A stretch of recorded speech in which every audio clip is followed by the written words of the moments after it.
What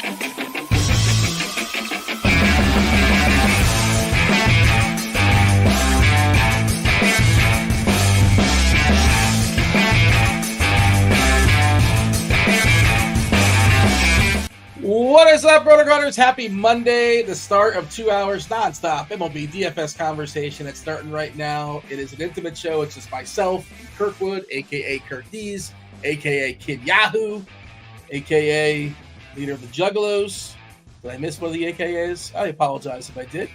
Kirky, happy Monday. How are things in your world?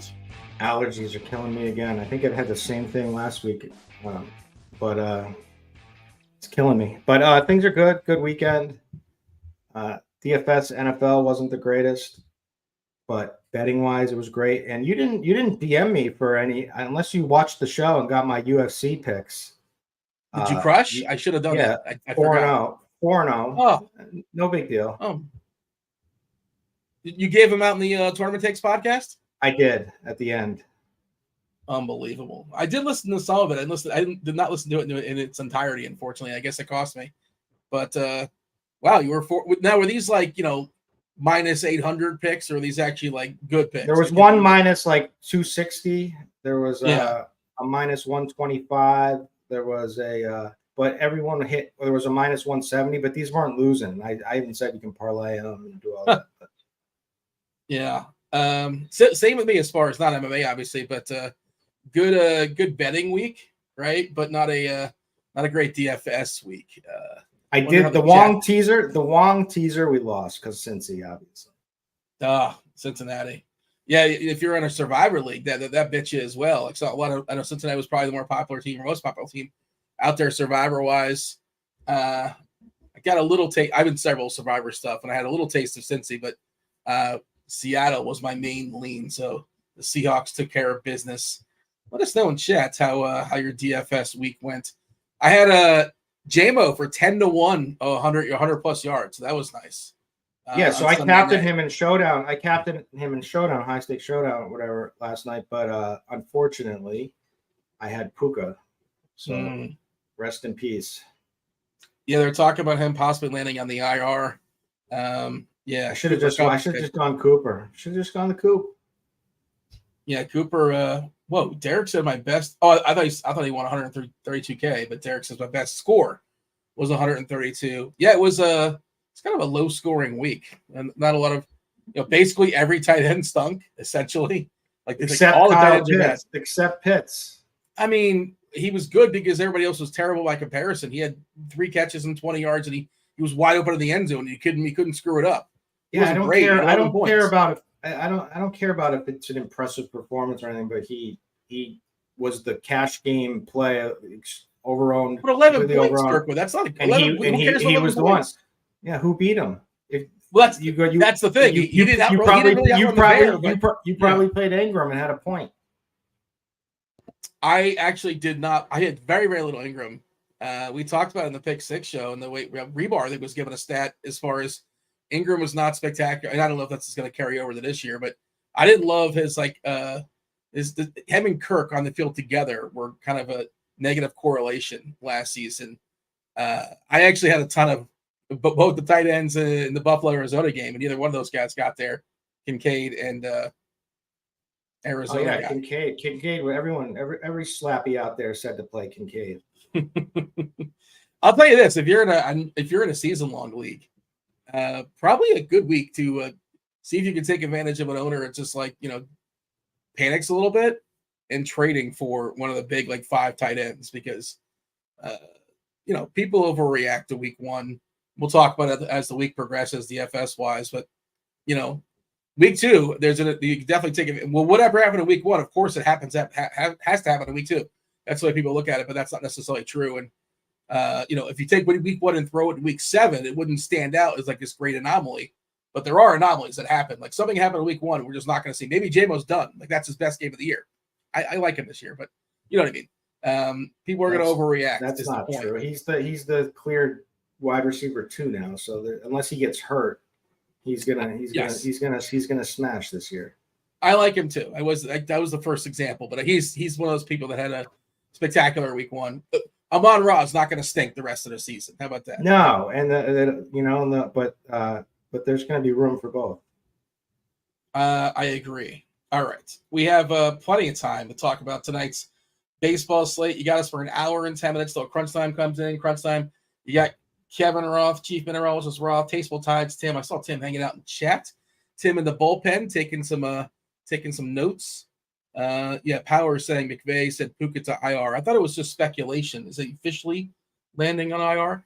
That's kind of a bummer there for the Rams. Turns out football is a violent game. You also get Dave Potts. Dave Potts, 2-time millionaire winner. Cheeseisgood coming in at 620, taking you all the way up to lock tonight. Again, we have plenty of time to talk about the 6-gamer. We've had some stuff shuffling around as far as starters.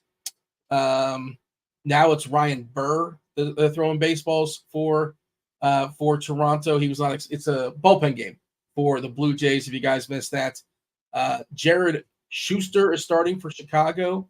I don't think we have we're projecting the long man to be Nasrini, and I really hope it's Nasrini because his numbers are ghastly. Dave was writing about him in the article. It's insane how bad his numbers is, even by White Sox standards. The man is absolutely horrendous. Yeah, McGill is also starting for the Mets. Thank you, producer Steve. I guess it's that time of year, I suppose, where teams are playing out the string and getting some stuff shuffling through. What's the guy's name? Kumar Rocker is going to be starting on Thursday for Texas. I don't know if he was a big time prospect he was the guy that was drafted by the Mets, or he was going to be drafted by the Mets. I think they didn't sign him because there were some medical issues. I think he was awesome in the College World Series for Vanderbilt, I want to say. But he's coming up. We might see DeGrom at some point. And again, Texas is just going to waste him because, they're not making the playoffs. But cool story for him, I guess. But yeah, this is just how it goes this time of year, where different pieces are shuffling through. Oh, we got Jason Dominguez. Jason Dominguez is in our lives. Finally, Yankee fans have been clamoring, and they've been saying like they got to get rid of Verdugo. Well, Verdugo, the Martian. Is that his nickname? That is his nickname. Oh, okay. Yeah, according to Cam the Man. Okay, I didn't know is he nickname worthy? I guess he is. Like I know he's been a prospect for many, many years. Since he was like 16, people have been talking about this guy in the Yankee system. And of course, we've seen him before in the majors and the minors. He looks the part. So yeah, excited about him. I thought he might be 2K. Like sometimes the site's kind of goof on this. He's 3.6 on DraftKings, and he is on FanDuel 2.5. So certainly very, very playable, but not like this ridiculous punt. But it does make that Yankee lineup look even better. Yankees are one of the few teams that do have a team total above 5. Boston right there as well against Cade Povich. Good weather, pretty good weather in Boston. I mentioned Roth before. What was the word he used to describe LA? Was it muggy? LA should be really, really good tonight for hitting weather. I want to go ahead. Dude. It's 96 degrees in LA. Yeah, and it's two pitchers that Kyle Hendricks is doesn't miss bats, and he's really, really hittable. And then Walker Buehler has been sketched the entire season as well. Derek says it's steamy. I'd say it's sizzling. That's steamy. That's the word. Yeah, I knew. I was reading it before the show, and I was like, that's a good adjective. And I know that Weather Edge confirmed, and it's got the fire emoji out there. 24 game sample, not a huge sample, but 91 degrees. Yeah, 50 is the dew. 10 miles per hour, essentially to right center. We've seen a bump in home runs at 9%, a bump in runs at 8.6%, and two really vulnerable pitchers. I think we at 10 now as far as the total in that game. I know it was 9.5 earlier. I bet it last night over 9.5. I think we got some 10. Closing line value. It's 10, yeah. Yeah. Can I take my closing line value victory lap? I bet it over 9.5 in the middle of the night. But yeah, Cleveland also a 5.5 total locked in for 9 versus the White Sox, Schuster, and then it was going to be the opener, and then the Strini, who, again, we'll talk about it, but his numbers are woof. Like it's so bad. It's so bad. And he's got like a 7 Sierra, over a 7 Sierra. His walk rate, his walk rate is 20%. What are we doing? And his walk rate versus lefties specifically is like 33%. It's bonkers, which is like the one argument like Dave was talking about. Like, and then we're not even sure he's pitching. I think he's pitching. I assume he's pitching. He's not starting. But it's like, do you want to walk? Not really. If you're getting J-Ram, like if you're stacking, sure, you got the next guy. Okay, that's cool. Walk everybody. You can get 5 of them. We get more than half the lineup. Just keep walking, dude. Somebody's gonna bang one out eventually. Get us a granny. But yeah, I don't really want to walk if I'm paying up for J-Ram. It's better than a strikeout than a pop up, sure. But I want the upside of the homer. Anyways, he threw two fastballs into the backstop. Nastrini? Yeah, in his last start that hit the net in the backstop. I didn't see that. Yeah, it's wild. He's got no control. His slider is fine. His fastball, which isn't even that fast, it's like 94 miles an hour at best, and he has absolutely no control with it whatsoever. Yeah, as of now, I bet you he'll figure things out potentially at some point. But I mean, it's one of the Derek is saying second coming of Rick Ankiel. I don't know if he can hit or not. Rick Ankiel. They converted him to like a center fielder in St. Louis, and they threw him in the outfield because that was back in the time when pitchers would hit, and Ankiel was good enough to stick around, and he was his arm was obviously spectacular in center. I kind of miss the pitchers would hit. No, you don't. You miss watching pitchers strike out and try to bunt and hurting themselves. It was just a little extra bump to your pitchers usually, but then there would always be that one at bat that like some pitcher would go deep, like Cologne would go deep, or Max Scherzer would take someone deep. It was like, well, there was the rare occasion where you had that Cologne moment, which was spectacular. You hit the home run in San Diego, I believe, and that was a lot of fun. And there was a couple good hitting.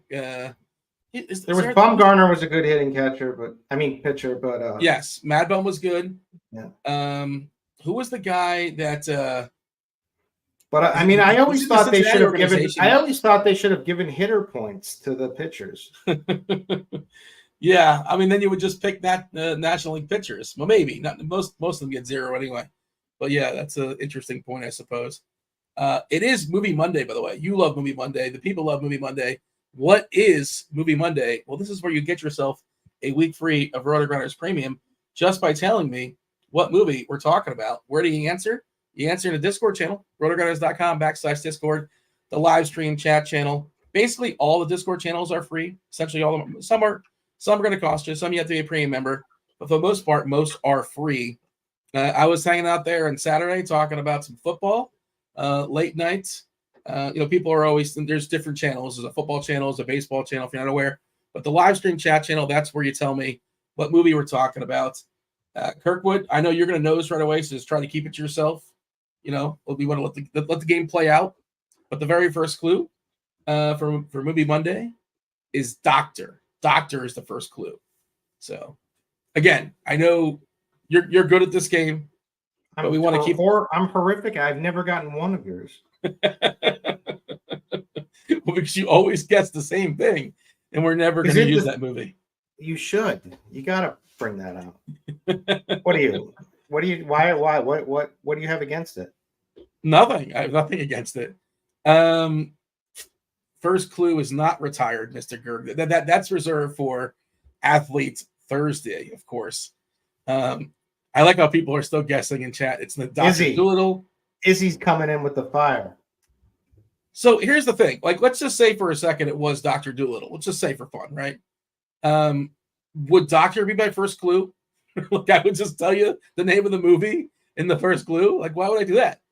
Right? That would be silly. But I understand you got to guess something, and I respect, and I appreciate you playing along. But I'm probably not going to put the name of the movie in the first clue. Probably not going to do that. All right. Let's see. We have some guests being thrown out there. Coming to America. Did James Earl Jones just die? Oh, James Earl Jones, the best. Amazing voice. R.I.P. James Earl Jones. Really? That's the news that I'm seeing coming across. I saw King Jockey Jofer. Oh man. How old was he? Gotta be 90 something. 93. Yeah. Wow. He was the voice of Darth Vader, of course. Field of Dreams. That's unfortunate. Good run there by James L. Jones. All right. We have the 6-gamer tonight. The pitching is sketch. The most popular pitcher I'm seeing right now on DK looks like David Festa. So yeah, get excited about that. There's the confirmation, by the way, that Puka is going to be placed on IR. Yeah, that is a bummer. You are the greatest. I just want to say it now. You're the greatest drafter for fantasy football of all time. Maybe you're the GOAT. I think we got Cooper Kupp in one of them, right? You went Kupp. You were like, yes. I got to go Jameson. I got Kupp. I think we're killing it. I'm not taking. Look, I'm not victory. I'm just saying. I'm getting like messages about how good the team is. So, are you? Yeah, there you go. And are you taking credit for it? Or you say you pass it along? You're taking credit, aren't you? No, I passed it along, but there's some value to somebody who's able to put the right pieces together to pick to go. You know what I mean? Like I could have done it myself, but I knew that I could get a better option and less work if I just asked you. Who was that producer, Steve? I saw somebody for the Mets had passed away. Mets Hall of Famer Ed Kranepool. All right. Sorry to hear about the passing of Ed Kranepool. I'm not aware of Kranepool, but he's a Hall of Famer? Okay, good for him. Did not know that. All right. Oh, yeah, the voice of the Lion King. I've never seen the Lion King before. Have you seen the Lion King? You probably watch it with your child. Some of it. No, I haven't watched it yet with him. But yeah. I will. I've never seen it. I don't have any kids, and I guess I had a weird childhood. I'm not sure. But I did not see the Lion King. But apparently James Earl Jones was the voice of the lion? Not sure. But his voice was spectacular. All right. How do we feel about the pitchers here? Because I think it's pretty rough. I don't feel really good about it. We did lose Chris Bassett. It was one of the usable arms, but I didn't really love Bassett. Carlos Rodon and David Festa are coming in about 40% owned, respectively. That's kind of where we're at right now, which is completely insane. But you got to roster 2 of these dudes on DK. You got to roster 2 out of 12, and it's not good. It's not good. Reed Detmers, who was spectacular his last time out versus the Dodgers, kind of talk about that like in passing. I'm not playing Reed Detmers, but if you look at his minor league stuff, he struck out at least 9 or 10 in his last 3 starts. His issue was just like throwing strikes. That's the reason why he walked too many guys. That's the reason why he got kicked in the minor leagues. But he returned in a big way, taking on the Dodgers. So I think he's interesting for tournaments if nothing else. But it's not great, and no matter how you slice it as far as pitching. Do you have any clear-cut winners for you, pitching-wise? Rodon, Festa, Detmers. I don't really want to pick on the Yankees, but Brady Singer's a guy that can throw almost 100 pitches, and that has some value if he's doing okay. Tyler McGill, I don't know about how long he's going to go. He only went 4+ last time, but he can strike. He gave up a single in the beginning of the 5th, and they pulled them. Yeah, that's why such a quick hook? I was looking at him like, why? Did he get hurt? I don't think. I was trying to figure out in the box score like the reason why, or I was reading the game story. I was like, there has to be a reason why he got pulled so quickly. And no, I guess it was just a quick hook, and that's that.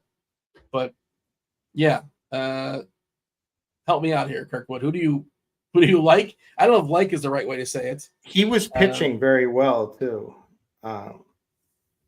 even though. So, yeah, it was a shame. So okay, pitching kind of stinks tonight, but whatever. Rodon. So we have 2 guys who are coming on who have been a little shaky on the season.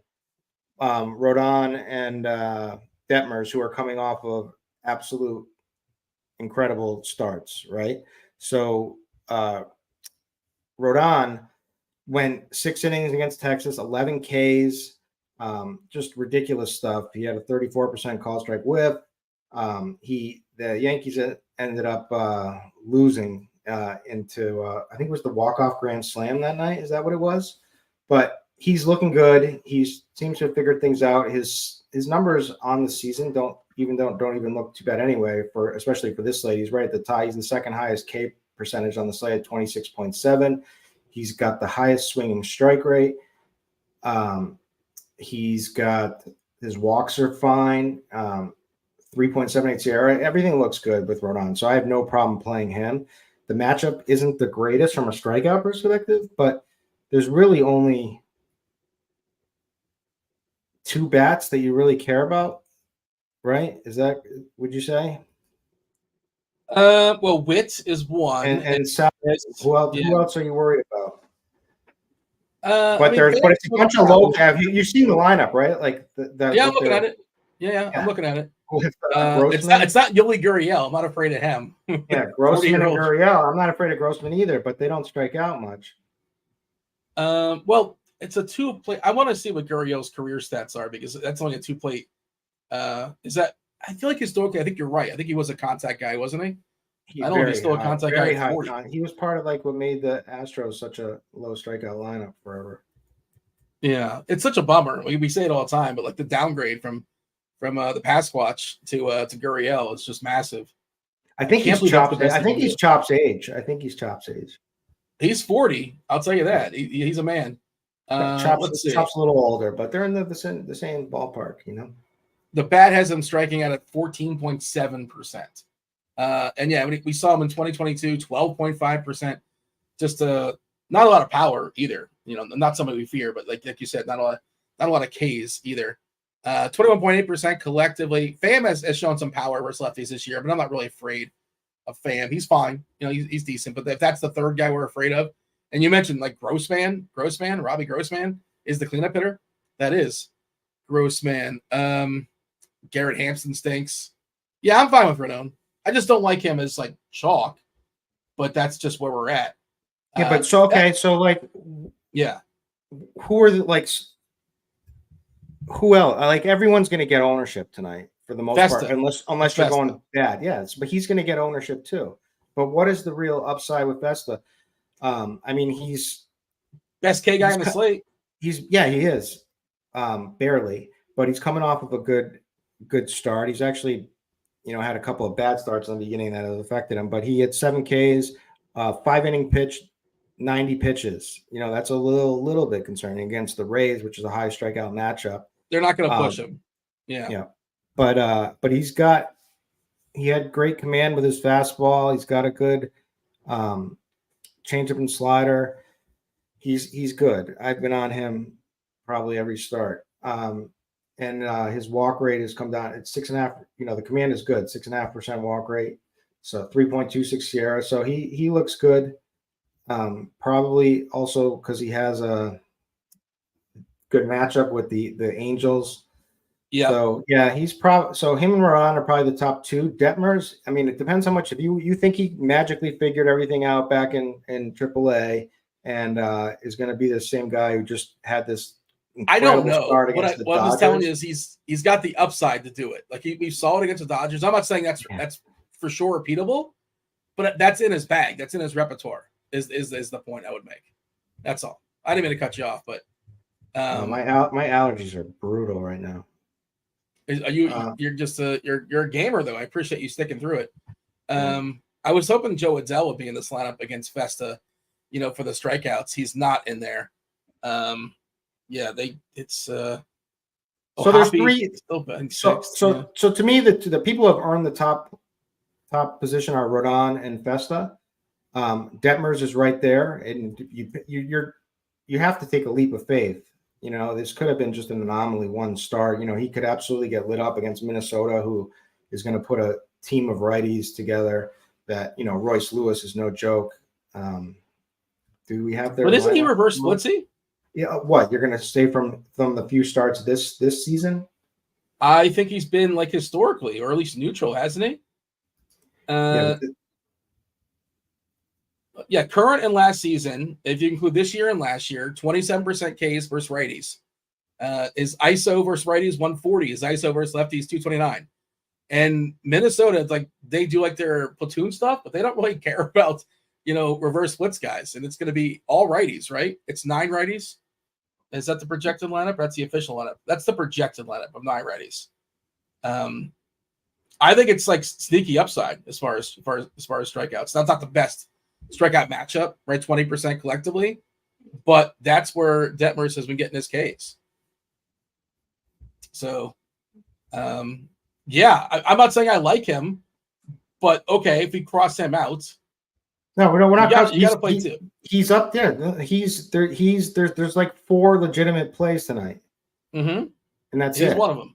Yeah, but he's no gimme. He's no safe pitcher no, by any means. No. That's what I'm just trying to get across. And then we have Cantillo, who's there just because of the matchup against the White Sox, and he's not good because of some minor league strikeout numbers. But he also, how long are they gonna let him go? I don't know. I think if he's gonna be, where do we have him as far as ownership? I'm giving a refresh. Came up and he pitched he pitched 1 inning. Wait, his last time? He pitched 1 inning? Are you sure? Hold on, pull it up. Okay, yeah, 1 2/3 on the 26th. But I think he's been pitching starting in the minors. I'm fairly certain. But when he came up, he pitched 1 inning. He's really cheap, and he's got a good matchup. But I'm not really in on it. I think I can avoid him. I'm in on it. I'm fine. I'm fine with it. But that's who we're looking at tonight. And then, or if you want to take a little bit more risk with a good pitcher like Bayo, who I think is a good pitcher, but against the Orioles in a tough matchup in Boston, I mean, that could go either way. McGill could go either way. I have no interest in Brady Singer against the Yankees, but and Cade, I don't know where he pulled that start. I mean, he pulled that start out of the White Sox is what happened. But the White Sox will do that for you. What he had 10 plus Ks, I think, something like that. Ridiculous. He had 10, exactly 10.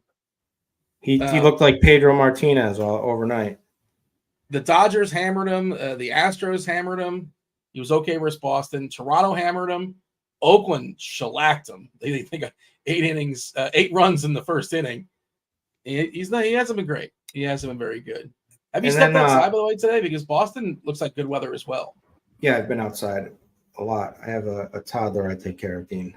I went to the park. Okay. I have to take a kid outside, I don't think. I had a development appointment. I had an occupational therapist appointment with him this morning. You're doing things. Went to the park, dropped him off at his grandfather for the show. So I've been out and about. It's going to get cooler tonight in Boston.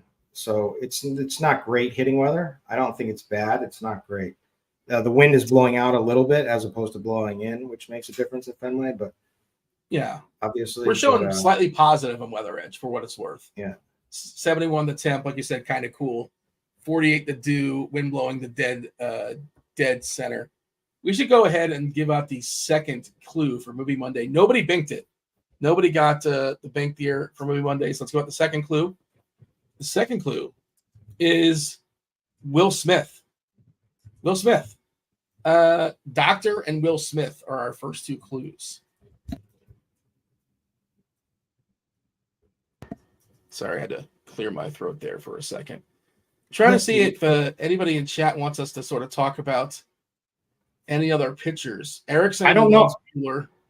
So I don't love Bueller. Looks just because he got lucky in his last. So he had a best start for him against the Angels. He had 6 Ks, 5 innings pitched.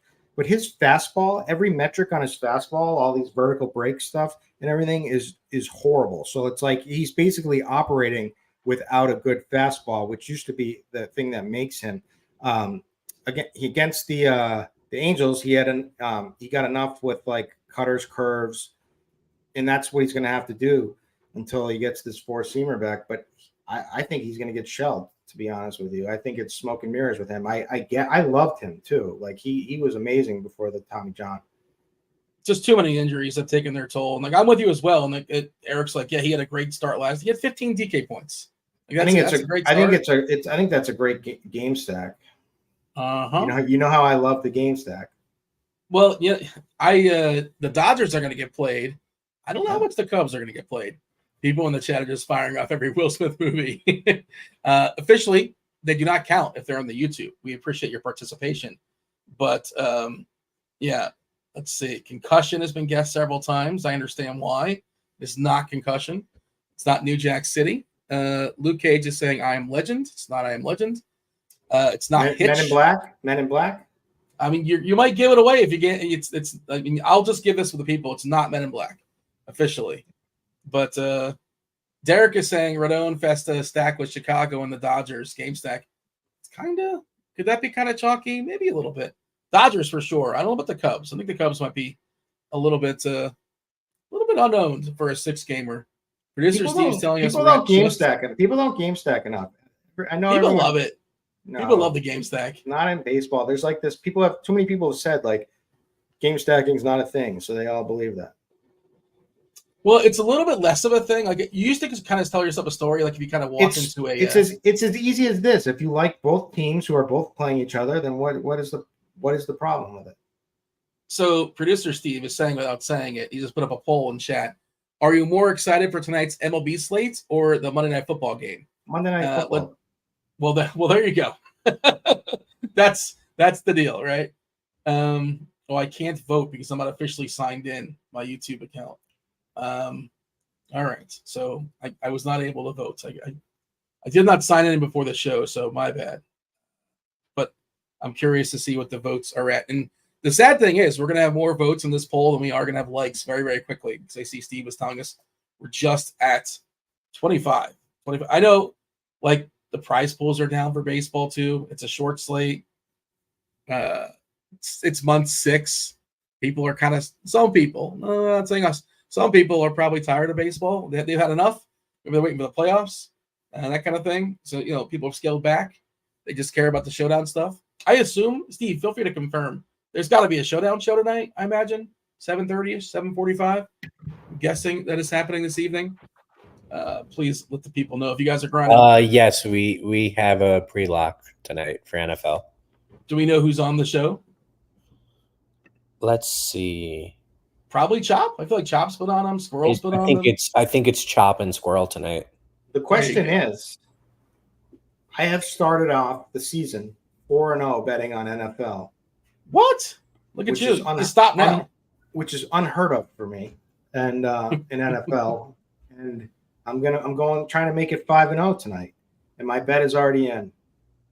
So it's San Fran minus like 3. Is that where we're at? Is that the official line, give or take? I think right now the real line it's 4.5. 4 or 4.5. Okay, it's 4.25. Where do you get the quarter? I see 4 according to scores. It's probably depending on where you're shopping. 4.5 on FanDuel. Mm-hmm. 4.5 on DK. Do you want to give your pick? You're hot now, or you're due to lose. No, I don't want to have to blame you if I lose. Well, I'm not even telling you who to pick, so how could you blame me? I'm sure you'll find a way. Because you're just in. It's all about vibe, the vibe. Bad mojo. Yeah. I'm not really excited about this game. I think it's gonna be kind of boring. All right, who did I bet on? I'll tell you. Just guess it. I'm gonna say you bet on San Fran. Yeah. What was the number you got? 4.5. Should have waited. Minus 106 or something. 108. Eric has said the Bears started their Super Bowl run last night. That defense is going to be good, but the offense, I think they'll be fine offensively. Also, Rome is due for an MRI. They're talking about him possibly being dinged. That's a bummer. Lots of injuries. Tight end for Dallas should be fine. Maybe miss a week or two, but should be fine. Carolina lost their top defensive player. They were going to be bad as is, but now they got worse. Other things as far as pitching, again, there's only so much we can do with this as far as the pitchers. It sounds like we both like Festa. We're only giving me 82 pitches as a medium pitch count, but it just sort of is what it is. And he should be pretty good in his 82 pitches versus the Angels. Can I tell you how happy I was that he was on the waiver wire in my I'm in the next round for my season long. Of course, people want to know how my season long team's doing. I couldn't believe he was out there. Very excited to pick up David Festa. There's the most. Let's get a poll going. There's already a poll. Care about Dean's season long team? Let's see how many people actually care. They don't care. Well, let's see. They shouldn't care. Did you vote in the NFL Monday Night Football versus the LB slate poll? I did. What are the current results? Monday Night Football 78%. Yeah, that's what I figured. I can't see the results because I'm not logged in, but that's sort of what I figured. You mentioned Bayo in passing. I'm fine with him too. I know a lot of people don't like him, but we both think he's like good and unlucky, right? But I don't really want to pick on Baltimore either. Is the other part of it? They haven't been hitting well lately, though. Yeah, I know, but I still think Baltimore has a good collection of hitters. So I'm not really a big what has happened lately kind of guy, but all right. Really can we get this a poll? If you had to hear about Dean's season-long baseball team, or my Costco reviews, which would you choose? By the way, officially, I should say I blew the RotoGrinders League. I'm in 2 different leagues. The RotoGrinders League, I had to win or lose, and 2 other teams couldn't win, and that's what happened. So I was not clutch in the RG League, but the other league that I'm in with my friends, that's the one that really counts because that's the one we've already won. We won the season-long pool. They're telling us in chat they want the Costco reviews. That's unfortunate. Maybe we'll get a new poll set up. You know what the people want? I'll tell you what the people want is clue number 3. This might change things for Movie Monday. Clue number 3.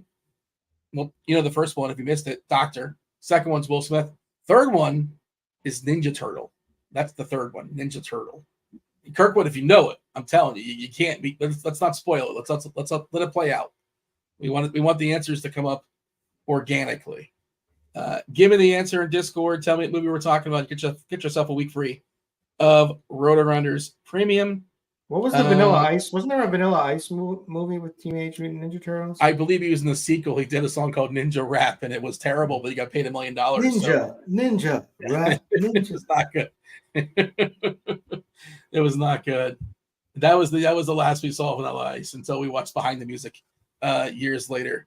But yeah, that was it. Looks like we do have a winner in chat. We'll play it out just for fun. We'll play it out. But we do have a winner in chat, and I believe it's a repeat winner. Peterman 79 knows his movies. So shout out to you. But we'll play up the string. What's that? Did you say the movie, or did you just? I did not. I wanted to keep it to others if have not looked or they want to play the home version, get the reps in. But yeah, producer Steve is telling us it's rigged.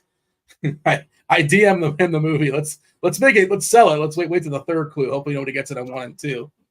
You want to give the summary as far as pitchers before we talk about bats? Bats more interesting on the slate than arms, if you can't tell. Pitcher to me is really just 4 options. It's Rodon, it's Festa, it's Detmers, and it's Cantillo.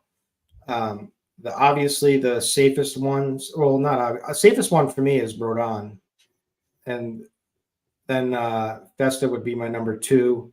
But Festa, I don't know. They both have the same upside. Rodon can throw 100 pitches, and Festa can't. That would be my counter. But yeah. So. I mean, I think Rodon should be number 1, be your SP1 tonight. And then if you can fit Festa, that's the way to go. Cantillo would be fine, and Detmers would be fine too as well. But if you think Walker Buehler is fixed, then go ahead. I don't. No, I'm just saying, people in chat, there's been a lot of people like him. McGill could potentially be interesting. I think he's the one you're ignoring. I think he's interesting because he can throw some strikeouts, but he's also another short leash guy. And even producer Steve was talking about how quick that hook is, and maybe third time through. I've not looked at his third time through numbers, so maybe that's an issue for him. They don't really let him stick around. He's another one of those guys that was kind of a late swap. Was not expected. We are necking. Yeah. How does Jug Nation never win? There's never been a Jug Nation winner. That's a great point. We need to. I want to do some. I want to do some analyzing here. Let's open up the books. A little audit. What do you mean, Jug Nation? What are you talking about? Eric Ringer in the chat is part of Jug Nation, and he's won Movie Monday a few times. There you go. Okay. I just wanted a fair audit. On Movie Monday, he kills it usually. Okay. There's some people that are really, really good at the game. Derek's a senior Jug Nation member. VIP. He's a VIP. How do you get elevated to senior status? Is that what's the process there? It's too long to explain. We'll get to that in another show. You have to drink a Faygo in like a 2 liter in like 2 minutes or something like that. Is that part of initiation? I feel like does Faygo make the 3 liters? Doesn't some company do 3 liters? Is that still a thing? You know what I'm talking about? Well, let me know in chat. Who does the 3 liter soda? Like the 2 not enough, 4 too many, but 3 liters. That's how we're going to differentiate ourselves from the market. Jolt Cola used to be so good. Oh my gosh, that's basically like Monster now, I suppose. Oh wait, Coke has a 3 liter. Where is that? Is that available like for purchase? Is that a thing? Okay, I thought it was like an off-brand. It's showing it that you could probably order online at Walmart. Okay, that first picture shows Walmart, so yeah, I've never seen it. I've never seen a 3 liter soda. It was like an off-brand though. I've never seen it either. I've seen like those big magnums of champagne. Do they have those with soda? Like those huge? Don't know. Probably. They might have them at Costco. There you go. I've never seen it at Costco. Next Monday. Don't have them. They have Kirkland brand, I suppose. But if you did not win a week free of RG Premium today, you can just go ahead and buy it. You can buy RG Premium. You can do that. Commit to 6 months. You commit to 6 months. You get yourself $250 off the top. 6 months too much for you? I understand. It's a big commitment. 1 month. 1 month. You get $40. What? Our poll is neck and neck right now. I'm doing the read here. Sorry, it's just too exciting. I'm every vote I'm captivated by. What's the current status? 50-50, right? We're 50-50 right now. Oh, we got to start. Come on, Jug Nation, stand up. Look at I would not. I'm not going to stoop and beg and grovel. If you want Kirkwood, by all means. If you want his Costco reviews, maybe we can get one next week.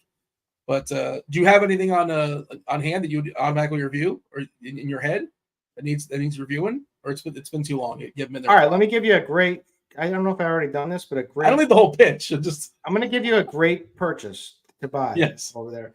So go get yourself Just Bare chicken breasts that are already breaded. They're already breaded. Okay. So you're making it your own Chick-fil-A sandwiches. So you get that and you put them in the air fryer. Unbelievable. Slice of cheese. If you want to do the pickles like Chick-fil-A and barbecue sauce, mayo. I don't like mayo, but some people do. Gross. Or what I did the other day, and it was amazing. I got the Sweet Baby Ray's buffalo sauce. I tossed it with that after, let it seep in, and then I put ranch on top of it in the sandwich bun. Incredible. Game changer. Like I said, we're in the golden age of air frying right now. Things are opening up left and right. Like, it is a great time to be a snacker. Minnesota lineup came out, by the way. We had Hellman. Speaking of mayonnaise, we had Michael Hellman expected to be in the lineup. He's not in there. It's actually Matt Wallner. We'll be playing baseball tonight for Minnesota. Santana leading off. Here's a traditional leadoff hitter. Carlos Santana. He's actually crushed lefties this year. Jeffers, Miranda, Lewis, Wallner, Farmer, Castro, Lee, and Martin in left field for Minnesota tonight. What lineups are we still waiting for? I believe do we have the Dodgers? I don't think we have the Dodgers yet, right? That's the only West Coast game, right? Chicago and LA. We got everything else. It's kind of a doubleheader in baseball. First 5 games play, first pitch by at least 7:40 on the East Coast. And then we're waiting around for Chicago and LA. All right. Mab's saying RC Cola. Maybe it was RC Cola. I feel like it might have been something else, but possibly. Maybe it was like Sam's Choice. I couldn't tell you. But I remember seeing it and thought it was a bold decision, a bold choice. But we have to talk about stacks tonight. Threw this one together. I know you are a huge fan of Philip Seymour Hoffman. Myself, I'm a huge fan of Philip Seymour Hoffman. We love his movies. So I did power rank them before the show. And it's Movie Monday, so I wanted like some sort of movie, some sort of movie stack category. So tell us in the chat. I had a hard time finding a Philip Seymour Hoffman movie I did not like. So, like usually you put one at the bottom, it's not good. All of his movies are different degrees of good. Yeah, tell me in chat your favorite Philip Seymour Hoffman movie. And you know what? This is what I want. Because I asked Steve this before the show. When I say Philip Seymour Hoffman, when you see Philip Seymour Hoffman, maybe Steve can show the people, well, that might lead in the witness. But what movie do you think of instantly? Because I think it depends upon the person, right? Because there's so many movies that pop. Dirk Diggler, baby. Yeah, Boogie Nights, sure. But like he was in Moneyball, and he's got 2 scenes here. Yeah, I forgot he was in Moneyball actually. Like when I was thinking like movies, because I always that's a Brad Pitt movie in my head.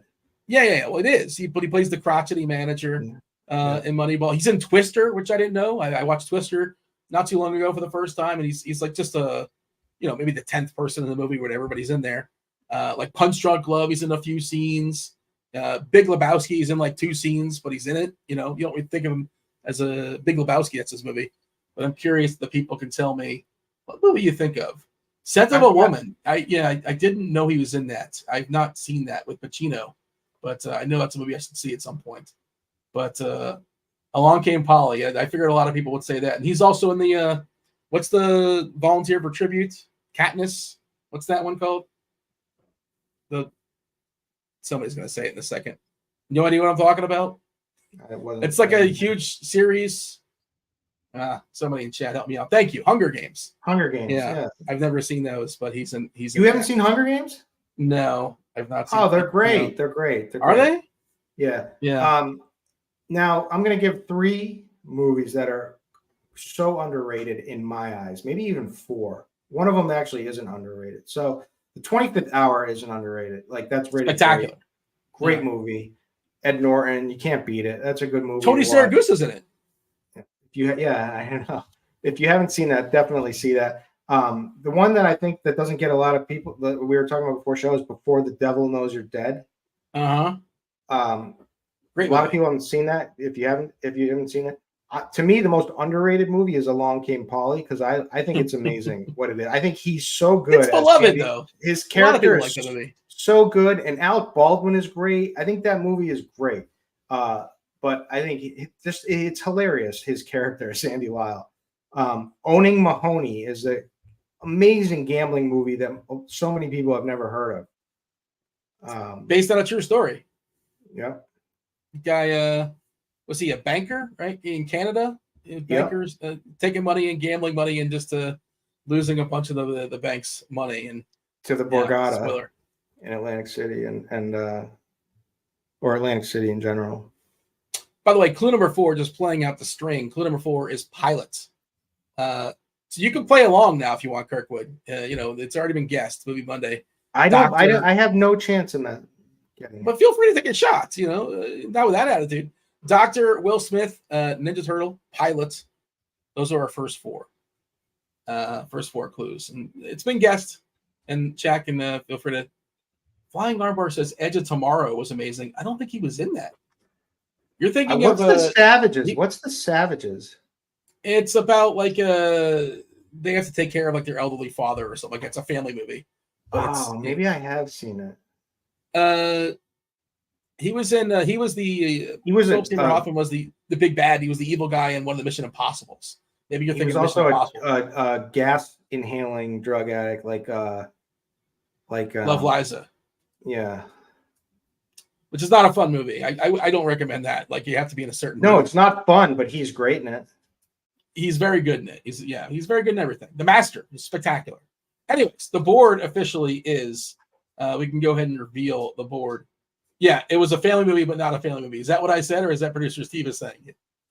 It kind of makes sense. That's what I'm saying. I don't think you should watch that movie with your family. But it surrounds a family. But yeah, it's a good. Maybe I'll watch it tomorrow night.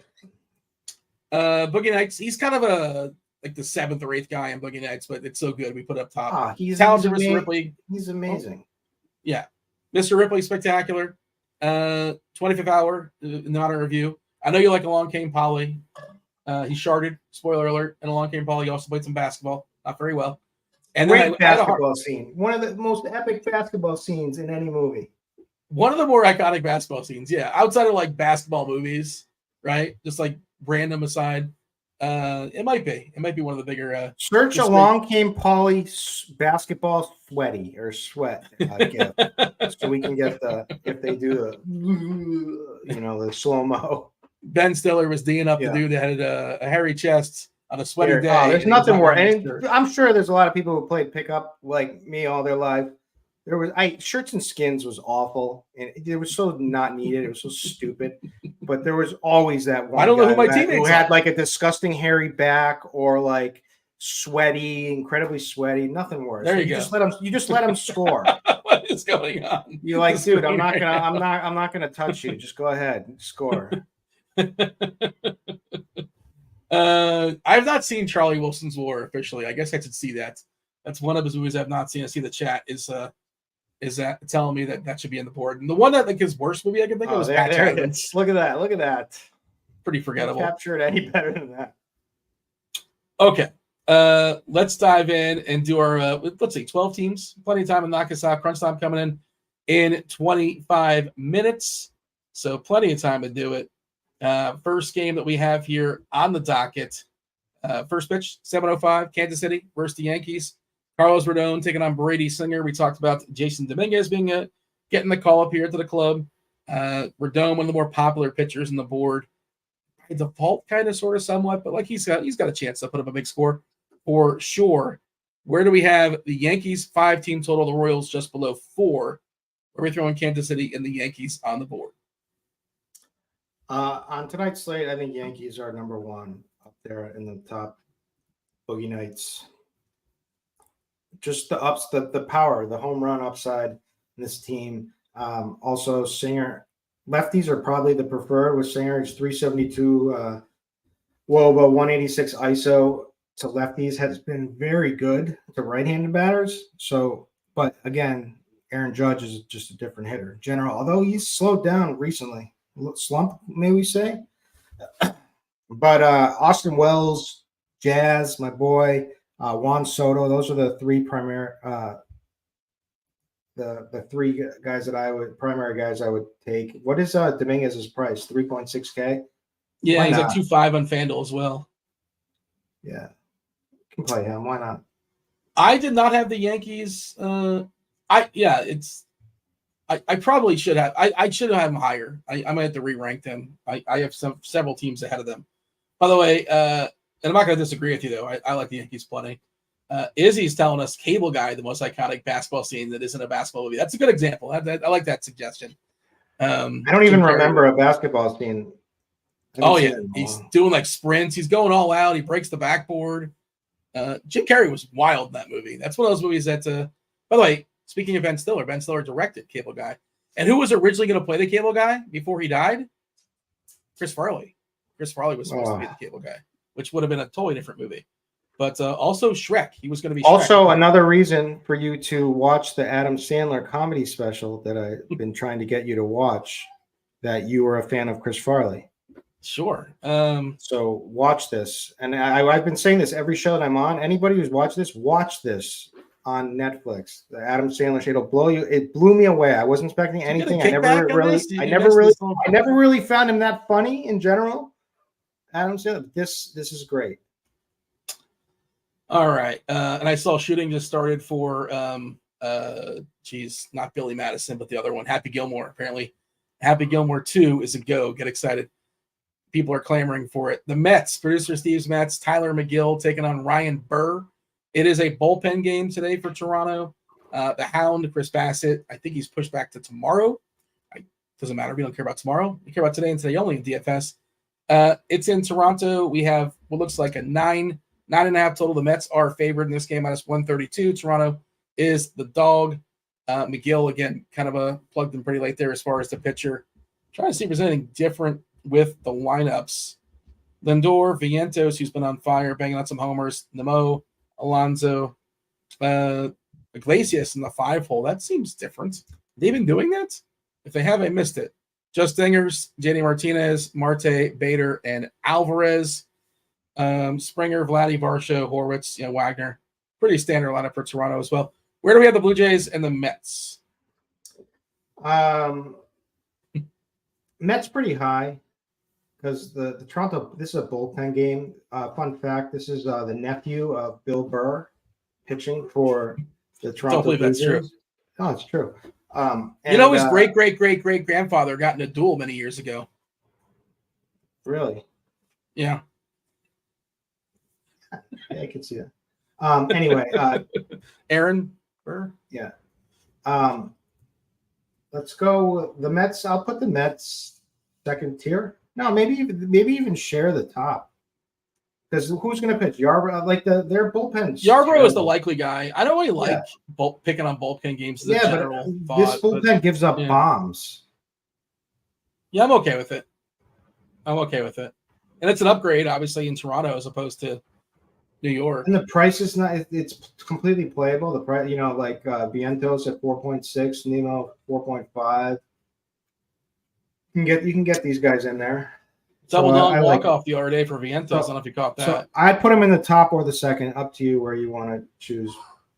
But I will go with talented Mr. Ripley. Yeah, let's put him in talented Mr. Ripley. And Toronto, I wouldn't put him any higher than 25th hour. So I'm good with keeping. Is that where you put him there, or Steve put him there? Yeah, that's fine. Okay. Baltimore. I'd even put him lower. But Long came Paulie, I'd put him in, but sue yourself. McGill, kind of a fly ball guy, and he's been lucky as far as his fly balls. You can argue like the ballpark has saved him to some degree. Just kind of looking at his numbers, BABIP 325 in the season. That's unlucky for sure. He's got an ERA around 5, a Sierra at 4. But his arm with the fly ball is 9.1%. Barrel rate 10.2%, which is too high. This is where I'm happy to be the host and just leaning on you. I'd put him probably 25th hour, but if you want to put him along K. Pauly, I'm not going to argue with it at all. All right, leave it alone. I don't care. Okay, let's move on. Next game on the board is Baltimore. Brian Bayo taking on Cade Povich. Povich coming off a spectacular game, but that was against the Angels. So, that's how that goes because the Angels are horrific. The lefty versus Bayo in Fenway. We talked about the weather being pretty good for hitting. Boston 5-team total. Baltimore not too far behind. They are the dog here. Boston minus 121. Seeing if there's anything different with our lineups. Baltimore is annoying with their pinch hit stuff these days because their bench got better. So it helps out their team, but they're quick when a lefty comes in, they're quick to bring in Austin Slater, who stinks. They're taking out good hitters for him sometimes. Trevor Story is back and good for him. Where do we have Baltimore and the Red Sox? All right. Do you believe Cade the Blade splits? Well, I don't believe he's the Blade for starters. I don't think that's true. Pretty sure that's not a thing. And he's been. I'm pulling him up right now. He's been bad both sides, but 13% strikeouts versus lefties is left on left, 13%. I feel like that makes Devers pretty interesting because he strikes out 32% of the time versus lefties. So he's been giving up to both. But so I think this is the Red Sox, who have almost mailed it in, but I think they're getting a boost here with Story back. This lineup, they can't hit left-handed pitching, so normally I wouldn't be high on them. Yeah. But this lineup looks pretty damn good. O'Neill has smashed lefties, although he hasn't lately. Ref Snyder is always, good for some good at-bats against lefties. Romy gets in there. Wong, Trevor Story's back. Danny Jansen, who's been a good hitter throughout his career, not recently, but against left-handed. So, and then there's Duran, who can hit anyone or at least get on with a single and start stealing bags.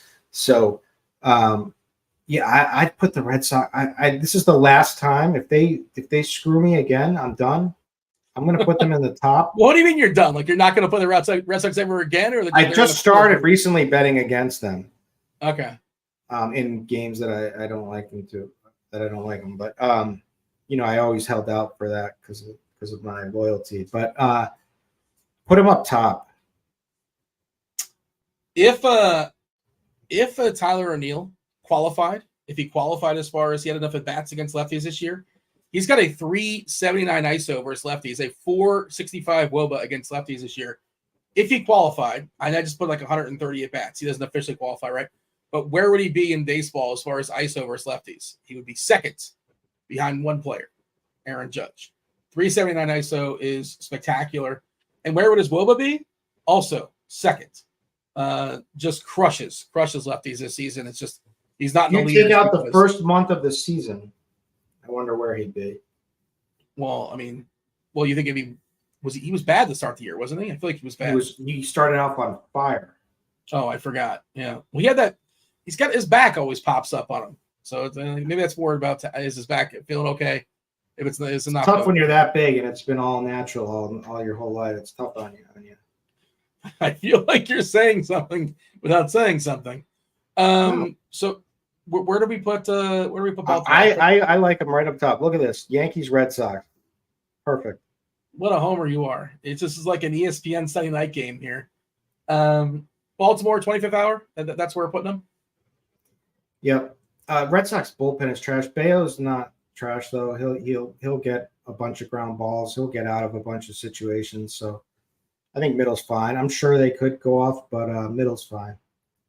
Yeah, good ground ball guy. He's given up a fair bit of homers for him, just because 17% home and a fly ball, because he has such few fly balls, but more than expected have left the yard.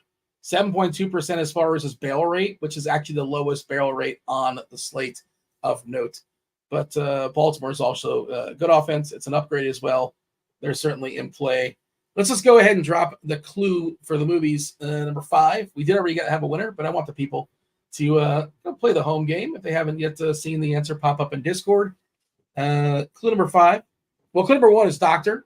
2 is Will Smith. Now you can tell. Kirkwood, you have carte blanche now. Ninja Turtle pilots, and the last clue. I don't know it. This might get you there. The last clue is crunch time language. Crunch time language is the last clue. There you go. Feel free to get your reps in. We already have a winner. Hoosiers hang banners. Dodgers lineup just dropped, by the way. There was an expectation that we might get Teoscar Hernandez. We did not get Teoscar Hernandez. He's not back. Yeah. Ohtani, Betts, Freeman, Muncy, Smith, Edmund, Lux, Rojas, and Chris Taylor. So, he got hit by a pitch Friday, I think. I had the Dodger stack, and he was my favorite player of the night. And he got hit by a pitch first inning. I'm like, well, that's it. And I think they got 1 run that night. I'm sure that's what momentum. That's the reason why they stunk. I'm sure one guy got hit by a pitch, and that's it. That's what I'm blaming it on. Those are your Dodgers. Crunch time coming in about 12, 15 minutes or so. Trying to see if anybody in chat is guessing. Well, Discord probably already knows that they've looked. Let's see. So Peterman's doing the victory lap. Says, I've guessed 4 of your movies. This is the 4th time Peterman has won. He's just spectacular at this game. Jay Brunton is saying Leprechaun in the Hood. It's not Leprechaun in the Hood. Is that the one with Jennifer Aniston and Ice-T? Is that the one? Not sure. It's not, for the record. Definitely not the answer. Okay. Next game is, we have 3 games left. 3 games left. It is Cleveland taking on Chicago. Jared Schuster drawing the start. If you like Cleveland, the hope is that Nick Nastrini follows him, because we touched on it earlier. An 8 ERA, a 7 Sierra, a 20% walk rate, a 13.6% barrel rate, 2 homers per 9, tons of fly balls. That's just a 12.5% homer and a fly ball. Just a lot of fly balls and a lot of walks, and you're just setting yourself up for 3-run homers with this inability to throw strikes. And Dave in his article today, I don't know if the splits up. I guess I can pull them up as well. 30% walks against lefties. It's just insane. And you it's can just somewhat small sample. You don't have to worry. He's had no command, so the other hitters don't have to worry about a fastball, and they can just sit on something slow over the plate. And when that happens, boom. So Cleveland locked in for 9. Where do we have Cleveland taking on? Yeah, they're up top too. I think so. Yeah, I think Cleveland's my favorite team tonight. They're probably top. Yeah. White Sox. I don't mind. Yeah, exactly. If you need to fit another stack, like a small stack, they can help you do that. The numbers don't look good whatsoever against lefties. I mean, Julks with the platoon. Lewis Robert with the platoon has a .076 ISO. Is that correct? He stinks this year. Yeah.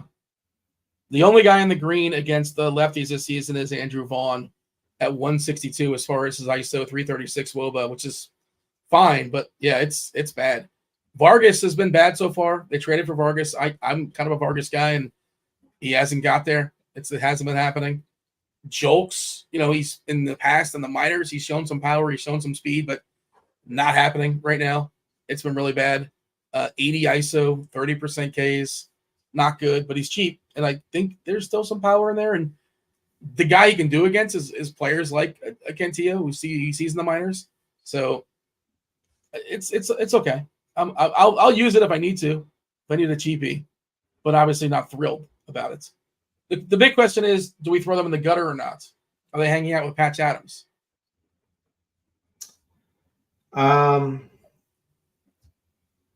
Yeah, throw them in the gutter, I guess. I don't know if we you don't have to throw a team in the gutter. You have to have some team in the gutter. It's either them or the Angels, but you don't have to. I don't think you have to put, because Dave's going to come on here and he's probably going to say, like, you could stack any team. I think you can stack any team. Of course, yeah, you can. My first stack's not going to be the White Sox. Look, there's no sure shot pitcher. The best guy is Carlos Rodon, who's had plenty of horrible starts this season. Mm-hmm. So we want Cleveland's got to go up top, right? Cleveland's hanging out with Boogie Nights. Let's go. And we got because they steal the bases too. So like, there's a lot. They could do a lot of damage in this game. You like Big Christmas, Noel? Love Big Christmas. Huge Christmas. Yeah. I think there's a little bit of pinch hit. Higher ISO than Woba. I love anybody who has a higher ISO than Woba. He's swinging for the fences there. Let's see what it's at. 489 ISO versus lefties. It's a really small sample. And Fry's another guy that's crushed lefties this season. 261. J-Ram, obviously, 346. Quan is he's like a rise. He's going to make contact. Probably not going to homer, but better guy for stacks. That stack is so easy to fit. I'm trying to see is just Ramirez who's well, there are times where they have like 3 first basemen, and you have to make a decision on first. But they fry a catcher, Naylor at first. Lane Thomas is 4K. Big Christmas 4.2K. Yeah, Lane Thomas is going to be one of the more popular plays on the slate, as far as I can tell. At least that's what he was projecting earlier.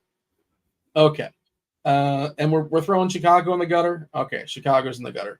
2 more games: Angels, Minnesota, Festa, who we like. Detmers, who's maybe he found something. Last 4 games, including the minors, at least 9 Ks. One of those against the Dodgers as well. Where do you have the Angels and the Twins? I mean, these are both leverage spots, right? Would you say that? Sure. So I would put them right in the middle because I'm not, as much as I like Festa. So I would put maybe I guess they both deserve middle, but maybe you could put Angels below 1. Both middle, because they both could blow up, they both could go off. But that's how I see it. So Detmers is facing one lefty, by the way, Wallner in there. And again, we talked about him being reverse splitsy this season and last season. A 260 ISO versus lefties, 145 against righties in the Ks. Similar. But last year striking out more righties at 28%, 17% lefties. So, I think there's some upside there, kind of sneaky upside against a pile of righties. And Festa, he's been pretty good this year, but he will give up some fly balls. Well, he'll give up some homers, give some power, but the strikeouts, 29% this year, really, really good. I want to see his fly ball stuff. Is it lower? It's kind of in the middle there. But the ERA is rough, but the Sierra is much, much lower, 3.26 Sierra, which might be, I think it's the lowest Sierra on the slate. It is. Okay, so both teams put them back down. Put them back in the long game, Paulie. Angels. Yeah. Cubbies, Dodgers. No Cubs lineup just yet, unless it just dropped. I don't think it has. No. So that's the only thing we're waiting on as far as the Cubs.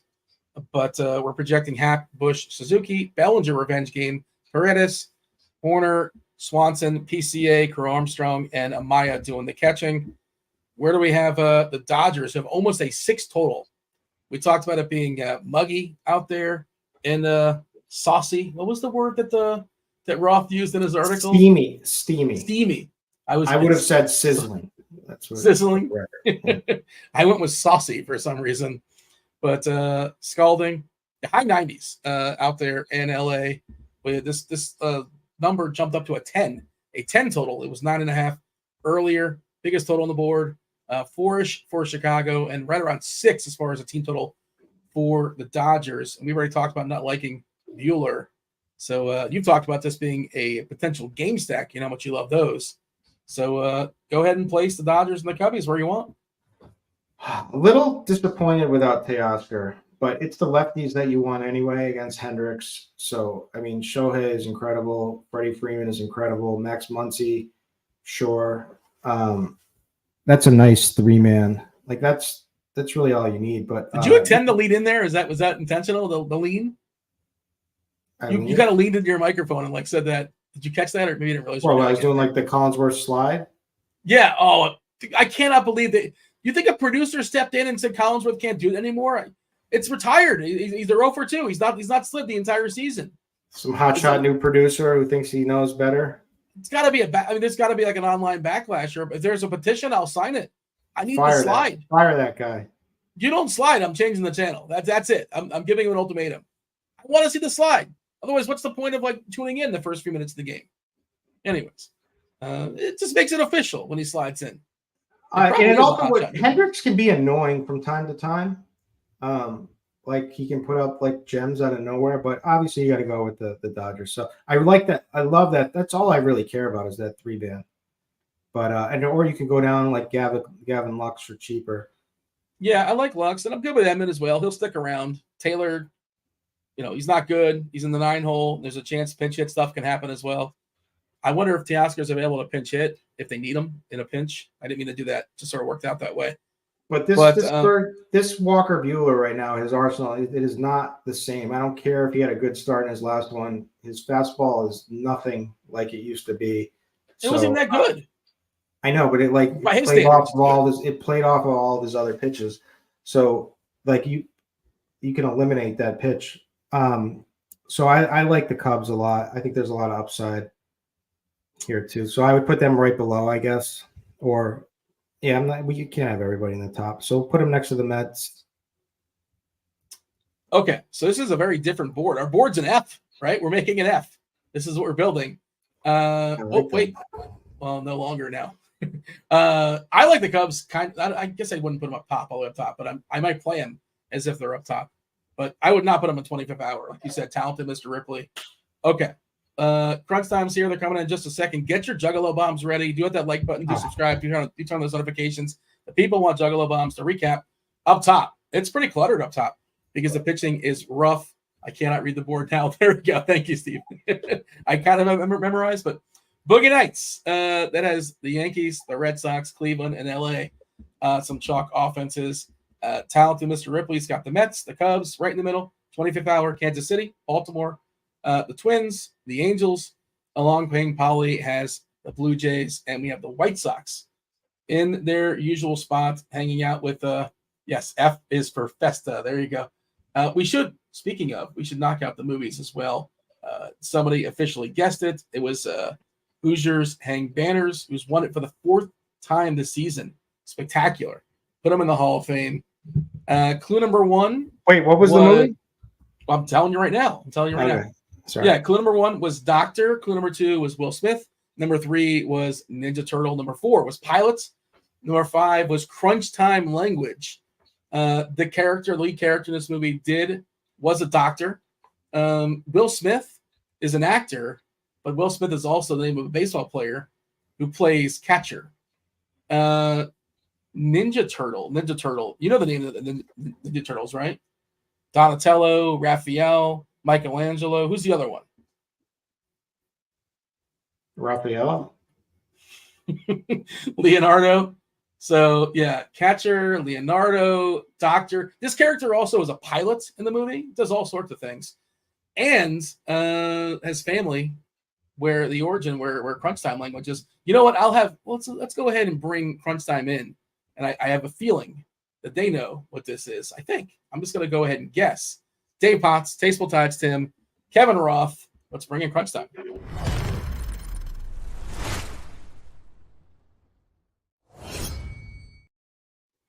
Kevin Roth, what is the official language of crunch time?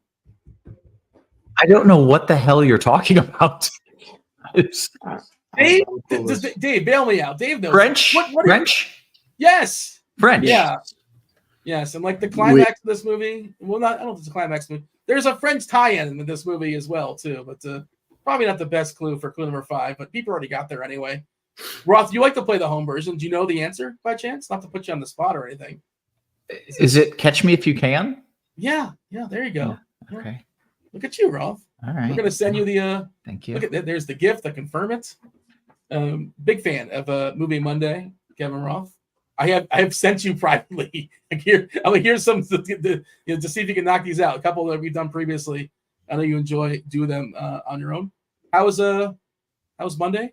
How were things in your world, Roth? Things It's okay? glorious. There's no weather at all. We've just been on a streak here. Everything's quiet, so no issues. I'm told it's steamy in LA, which we enjoyed that adjective. I was wrong. Kirkwood was right. It is not steamy. It's more stifling. The humidity is still low, so steamy. That's why the humidity is real low. Yeah, I was like, wow. Maybe not the best descriptor. I meant hot, but sizzling. I didn't think anyone would actually check me on it, but Kirkwood did, and he's correct. You better hope he doesn't get that algorithm fired. Like he any day now. We're so close. Coming. Now here's the thing that Dean didn't know. One of the people he's drafting for is a good personal friend of mine, who also happened to do Weather Edge with you, Roth. Oh, I'll just say Barack. Oh yeah, okay, okay. That's your boy. So that's my boy. I didn't know that. So there might be some reality to this dew point. Okay. I still don't believe it exists. He's actually cutting me out. He's going right to the country Weather Edge, and he's cutting me out. But Dean drafted his fantasy. I got Dean to draft his fantasy football team for him in a high stakes league that has like some Irv Gotti. Do you know who that is? I have no idea. I mean, Paul I know Pierce was always in it, but the rapper. Yeah, Irv Gotti, the guy behind Murder Inc. He's the producer, whatever. All that. He's in the league. It's 5K buy-in, and Dean drafted the team for him, and Dean is being touted as the GOAT drafter. Chop did it last year, dead last. They actually invited him to join the league. They said to see if he wanted a team in the league, and buy-in discount they were offering him. And I had to get somebody new, and Dean stepped up, and man, rave reviews so far. Nice, Dean. You got a good squad. Well, I don't think it's my squad. I'm not sure, but I think the squad was spectacular. Well, you're going to get a piece if it wins. Right, you get a cut. Yeah, I felt really good with that draft for sure. And the people do care about my season long draft. So we did have a poll on that. Actually, that's not true. They want to hear about Kirkwood's Costco reviews. 52% say that. 47% want to hear me about my season long team. But I guess that's it. We'll stop talking about my season long. We'll retire that bit, I suppose. And Kirkwood can tell you about rotisserie chicken at Costco. It's a coin. What's flip. that? That's close. That's a coin flip. So we didn't get within the margin of error. Yeah. We got anything else before you step aside and get out of here? You guys got Juggalo, Lane, Tom. Why not?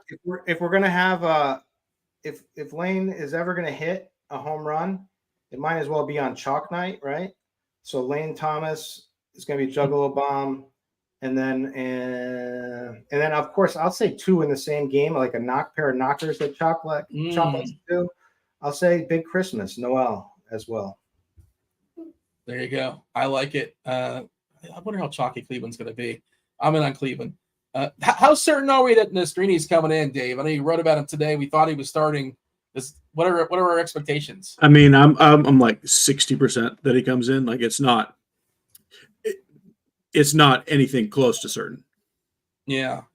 I was very excited about the prospect of him pitching when I was looking at it last night, and I'm like, oh no, an opener, and then who knows? But yeah, you wrote about his stats, and it was it's wild. It's crazy. I was like, it was one of those. I knew they were bad, but I went to Plate IQ, and I was like, we must have imported the wrong data. There's no way is this, but no, it's that bad. It's absolutely absurd. historically awful. All right, myself, Kirkwood, do appreciate y'all watching the first portion. Let's step aside and get out of here. Reminder, if you guys are playing football showdown stuff, another show 7:40-ish. I guess we can put the official time in chat, but I believe it is Chop and Squirrel talking about the Jets and the Niners later on tonight. But now it's still baseball. Taking y'all up the first pitch. You got Tasteful Tides Tim, you got Dave Potts, Cheeseisgood, and Roth. Roth, take it away. Let's do it. Welcome to it, ladies and gents. You know the drill. It's crunch time. I mean, we've been doing this for 5.5 months. Two of the sharpest minds in the biz. Dave Potts, Cheeseisgood, in the house. What up, Cheese? Hey, not too much. How are you, Kevin Roth? Man, I'm good. I was just Googling Irv Gotti. Someone said he beat RICO charges. He has been convicted of a lot of crimes, or at least accused of. So, Dean, if you are still listening, if he invites you to hang out, don't do it. Just don't do it, just as a general rule. I'm good, man. It's been quiet weather. Life is good. And we're, 3 weeks away from the end of baseball, Cheese. Yeah. So here's what hit me while you were talking there. So we haven't had like weather concerns in like weeks. It seems like it's just clean. Do we have a drought somewhere? Like, has it not rained anywhere in the world? Like, what's happening? I don't know what's happening. It's supposed to rain at some point somewhere. It's good. Yeah. Like it needs to rain somewhere. It's just raining when the games aren't being played, I guess. It's been phenomenal. I very much have enjoyed it. Cheese, you've got some problems because your quarterback is not very good and you gave away a lot for him. How do you feel about that? I hate it more with every pass. I mean, I hated it the moment it happened. I've hated it every moment since, and it just keeps getting worse. There's so many depressing angles to it. It's unbelievable. Yeah. Are we going to get to see Jameis Winston soon?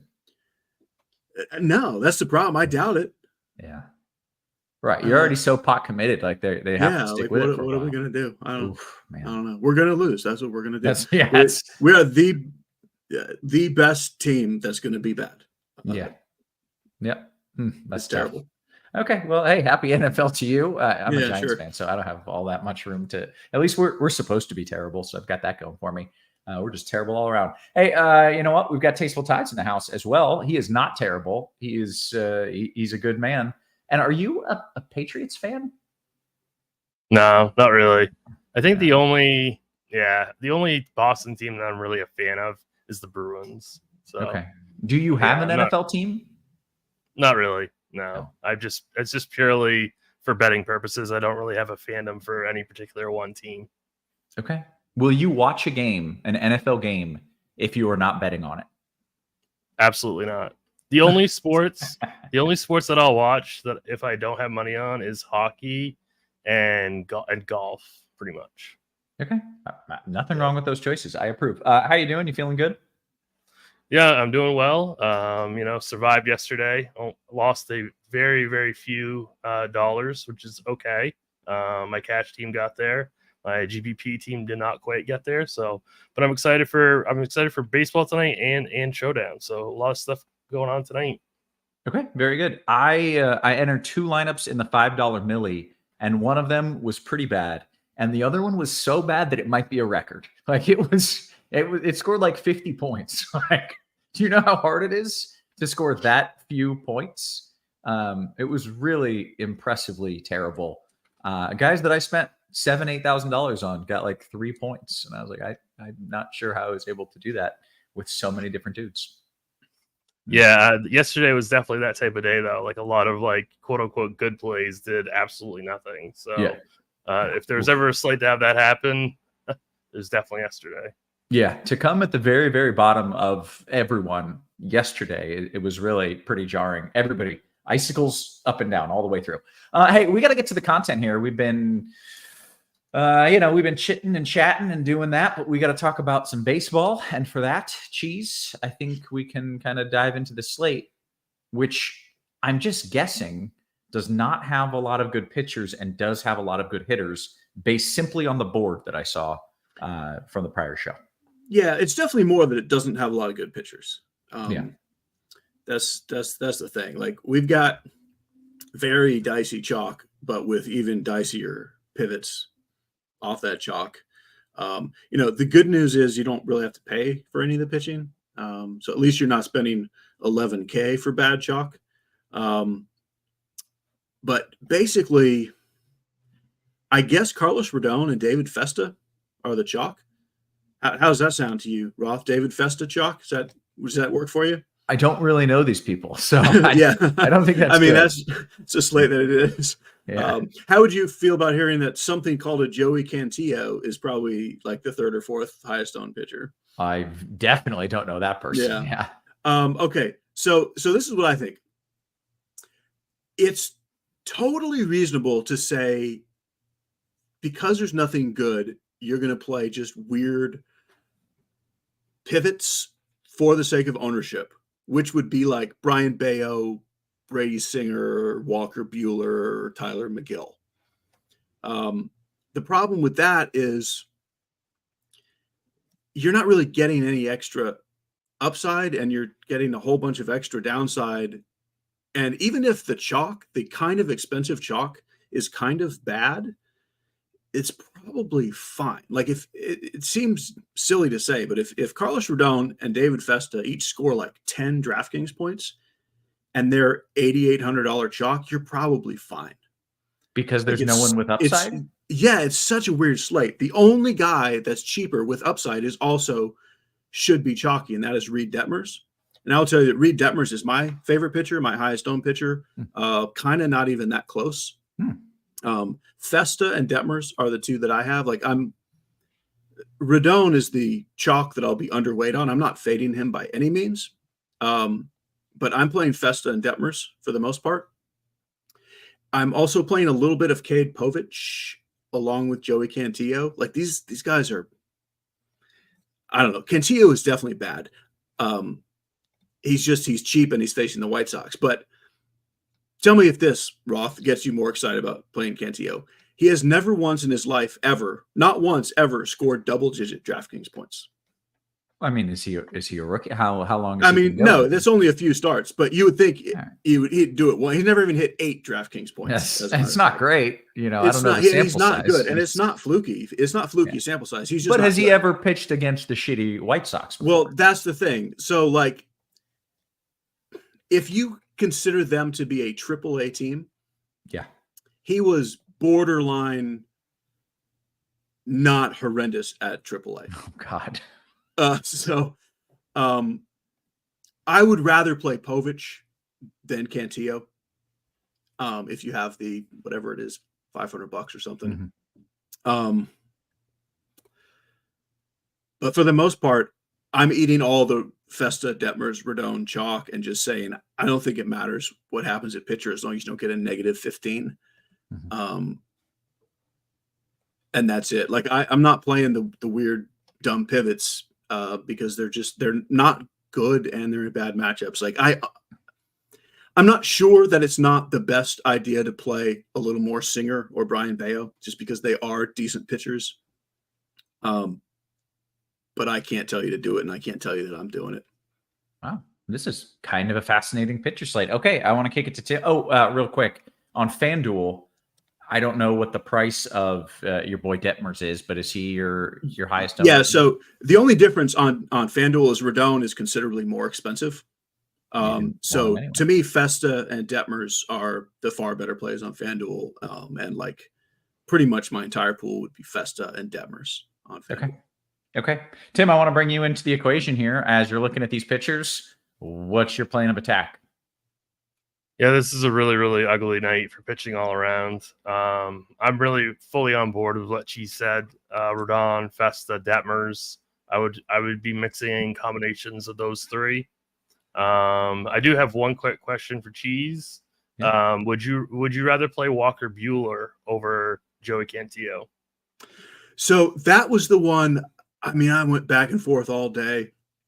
As I got later in the day, I switched just a couple of my Cantillos to Buehler, just on the basis of, like, as bad as Buehler's been, he's still better than Joey Cantillo. Like, it's all about the matchup. And, like, I don't think Walker Buehler is coming back this year. Like, right. I think he's going to remain bad. But, yes, I would play him over Cantillo. So I'm personally right now I'm going Festa, Detmers, and cash games. You can definitely go Rodon Festa or Rodon Detmers. Cantillo is fine, I think, for single entry, fine for GPPs. I would not play him in cash games, though. There's really only 3 pitchers you can even consider for cash games tonight. So, and that's the 3 that we already talked about. Mhm. I like Cheese's call on Cade Povich. The Red Sox just really cannot hit lefties, despite the fact that Povich is just really not that great. But the Red Sox are horrible against lefties, and he's 6.8K, and he does have a little bit of equity at that price, so I don't hate it. So it's pretty weird slate, pretty ugly. I'd keep my pitching pool like to around maybe 6 at the most pitchers on FanDuel. It's either Festa or Detmers. Rodon is fine, obviously, but you do want to pay up for some big time bats today. And 9-7 on FanDuel is pretty steep, so I'd rather pay the 8-5 for Festa or the 7-7 for Detmers. Honestly, I think it might be Detmers in cash and FanDuel. That's pretty close. But if you have bats that you like and you have that 800, you can go to Festa if you want. But really, this is a really, really bad pitching slate. So, we'll talk about stacks, we'll talk about hitters, but I mean, this is pretty ugly, really, really ugly. Okay, so essentially, your plan is eat the chalk at pitcher and beat people with the bats. Yes. Can you word that differently than beat people with the bats? That's well said. Yeah, and succeed by picking a good stack. Okay. Let's flip it and talk about some of the bats that you are beating people with. Tides, what are you looking at? Yeah, I mean, I think the Guardians, they're really really cheap. They're really, really easy to get to. We're assuming... Jeez, you're so dumb. Yeah, I'm sorry.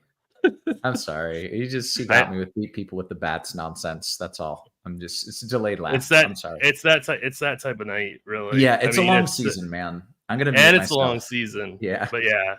I think the when considering price, I think the Guardians are the top overall stack. Obviously, get to as many Dodgers as you can, but they are kind of expensive.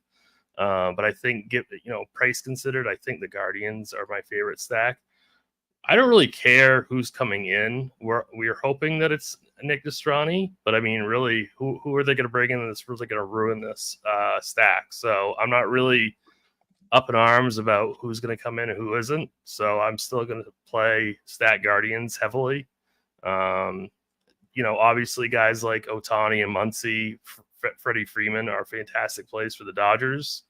And then I think it's probably I like the Mets quite a bit, and I like the Cubs quite a bit. Like Cheese said, we're not really anticipating Bueller coming back. Bueller's been really, really bad. He's had one ceiling start. I really like the Cubs tonight, so I think that would round out my top stacks. And then, Baltimore is always great. I think Bayo is attackable, but I mean, again, they're pretty expensive. If I'm going to go really, really expensive, I'm going to go Dodgers over Baltimore. Okay, and we mentioned the weather in the Dodgers game is great as well. It's hot and winds are blowing out. So low dew though. Low dew. Don't love the low dew, but we'll take it. You never get a high dew out west. It is literally impossible. Cheese. Okay, let's talk about the stacks. What are you doing? Kind of a weird slate offensively too. Like the Guardians are the team that should score the most runs, and maybe by a lot, and yet it's not clear that that's like DFS relevant. Like maybe Ramirez or Naylor hit a couple home runs, but probably it just seems like they're going to get like 9 walks and 12 singles and score 11 runs, and like it's just not like it doesn't really matter. Like I don't know that that's what wins a DFS tournament. Like I don't know. I have a bunch of random stacks of them in like no particular order. I don't care which of the 9 guys I'm playing, but it's more of if none of these other teams go off, I'm going to get my runs and my RBIs out of this team. But like, I don't really love it. I would much rather play like mini stacks and individual bats from Dodgers, Yankees, Mets, Orioles, Cubs. So that's what I'm doing. Okay. It's definitely one of those slates. There's 12 teams on the slate. I think I have all 12 of them stacked in my first 25 to 30 lineups. Yeah. And do we have enough money, since we're going, the pitchers aren't expensive to like Ohtani and Betts and just like good dudes? So basically, you can't quite do the 1 through 5 Dodgers, Yeah, or the 1 through 5 Yankees. But if you will, you only need a couple bottom of the order bats if you're doing one of the expensive teams. Okay, nice. All right, well then let's go around the horn. We'll talk position by position. Cheese, lead us off with a little catcher talk. Catcher is pretty deep. It doesn't have the one guy I feel like I have to have.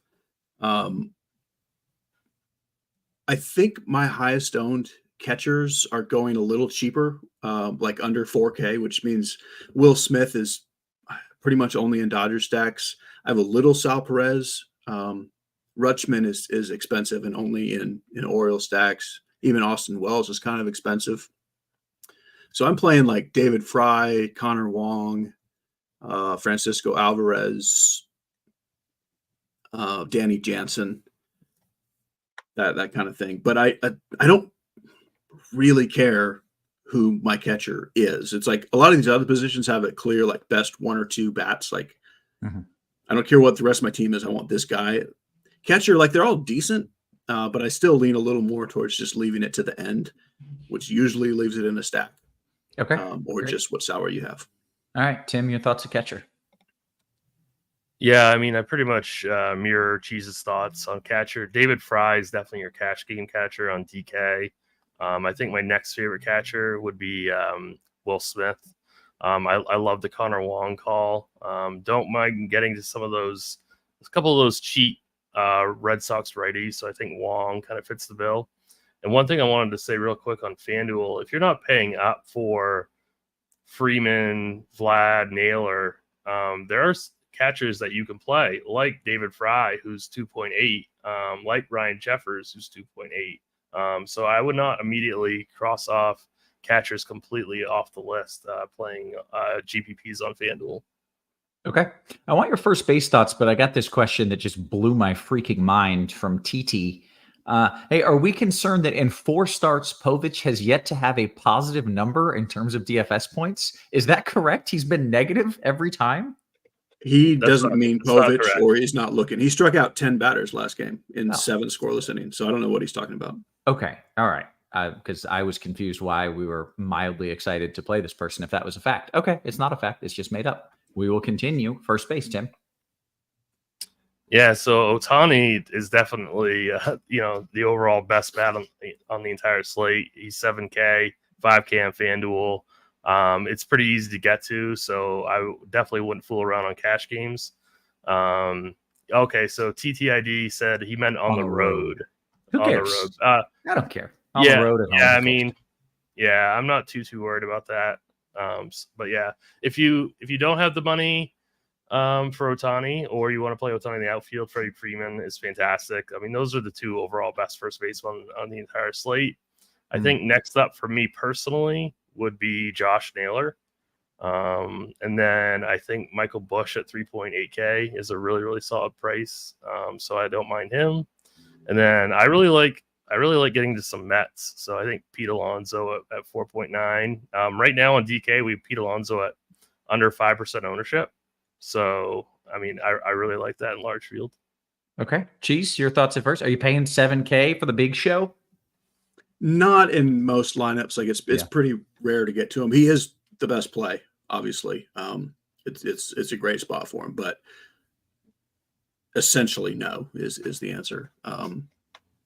Freeman, Vlad, Alonso, Naylor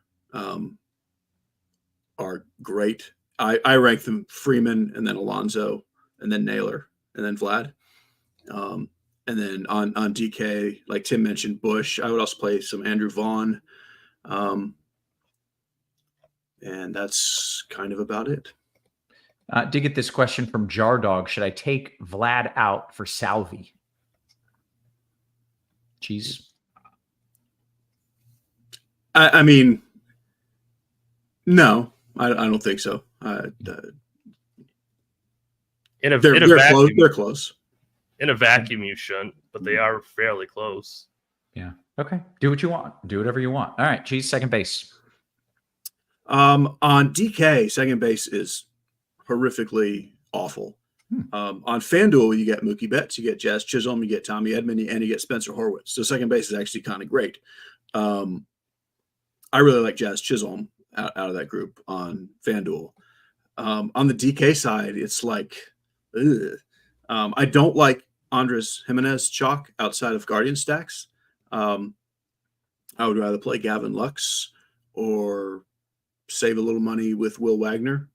But basically, like, I would say save money, but you're saving money with anyone. Like 4-4 is the most expensive guy on the board. But like Horner and Torres and Jimenez, the guys who are 4K, just aren't. This is not a great spot for them. So, like, I'm playing even like Lennon Sosa and Leo Jimenez, just because this is the very last spot I want to be wasting my salary. Yeah. Tim, you playing some ugly bats here at second? Yeah, it's really ugly. I agree with Cheese.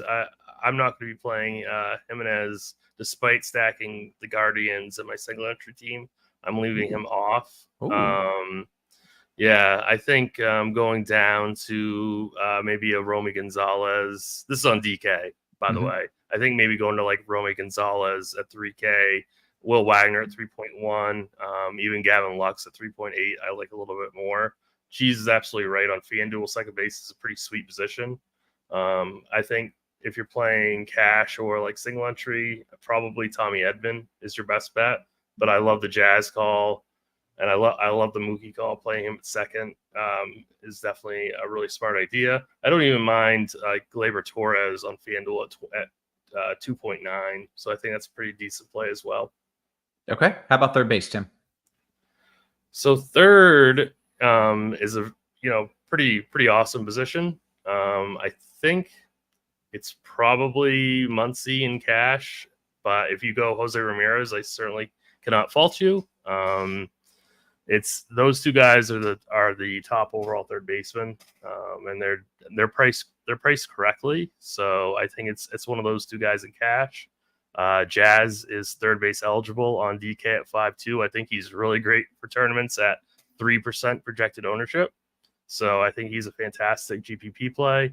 I think Mark Vientos at 4.6 at 7% owned is a fantastic play. Third base is really just a spot where you want to use some salary. I would not be punting third base on either FanDuel or DraftKings. Cheese, your thoughts at third? Yeah, again, Tim and I have pretty similar thoughts. Like, definitely Ramirez and Muncy. With Ramirez, is hard enough to get to. I'm not playing a lot of him outside of stack, so Muncy's kind of my go-to. And Vientos, I love as the pivot off of Muncy. I have a little bit of Jazz Chisholm and Royce Lewis, kind of spend up to be a little different. You can also play Vlad here on FanDuel, which is he's priced right next to Muncy as well. If you do have to go cheap, like there are options.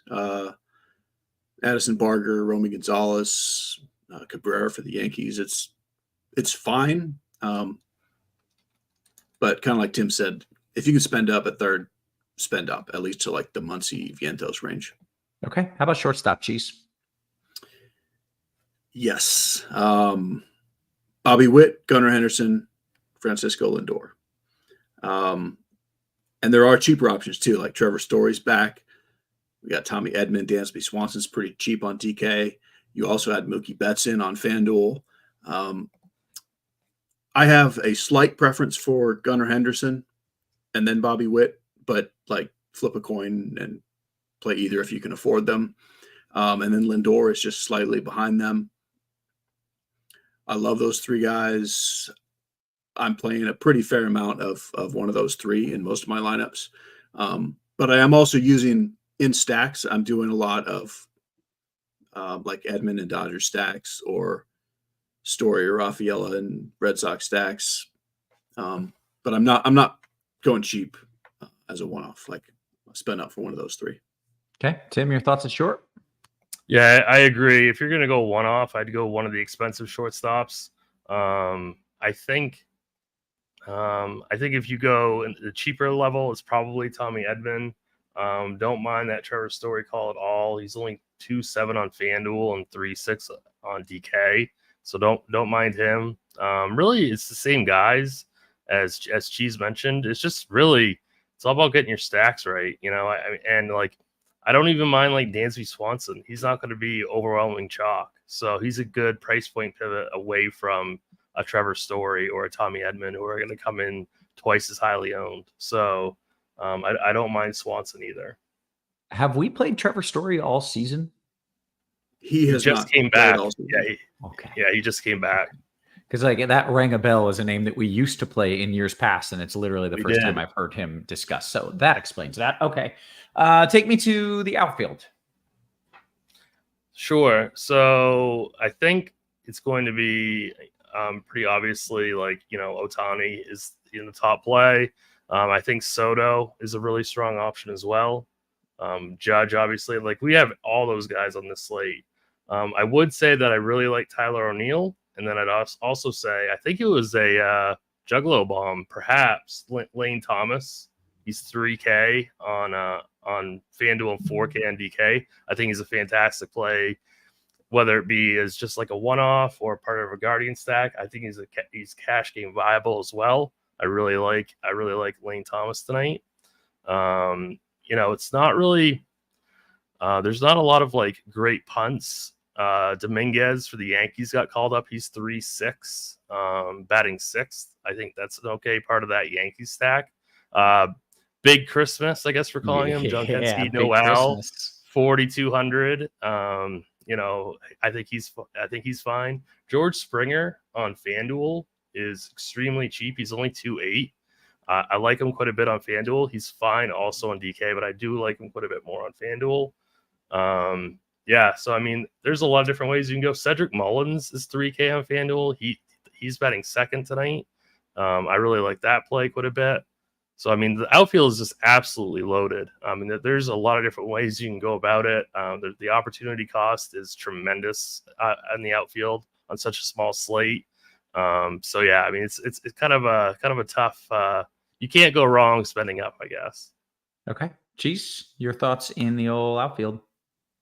Yeah, there's some great spend ups. I don't know how you play ice cold Aaron Judge. Ice cold.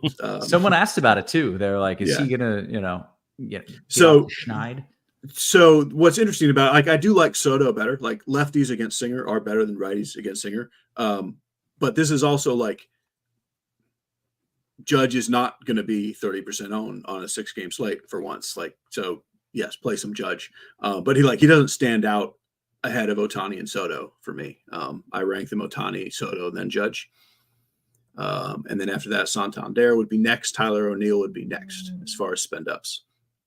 Tim mentioned most of the same mid-tier guys that I like the Guardians, bats, playing a lot of Lewis Robert as well. I don't understand what happened on my list of outfielders. I spilled water and it turned blue. It turned blue on my outfielder. So I don't know. Can you still read them? Yeah, but why is it blue? I use black ink, and then I spilled clear water on it, and it's blue. I question everything. But that it spilled blue on Lewis Robert, Lane Thomas range. There is what happened.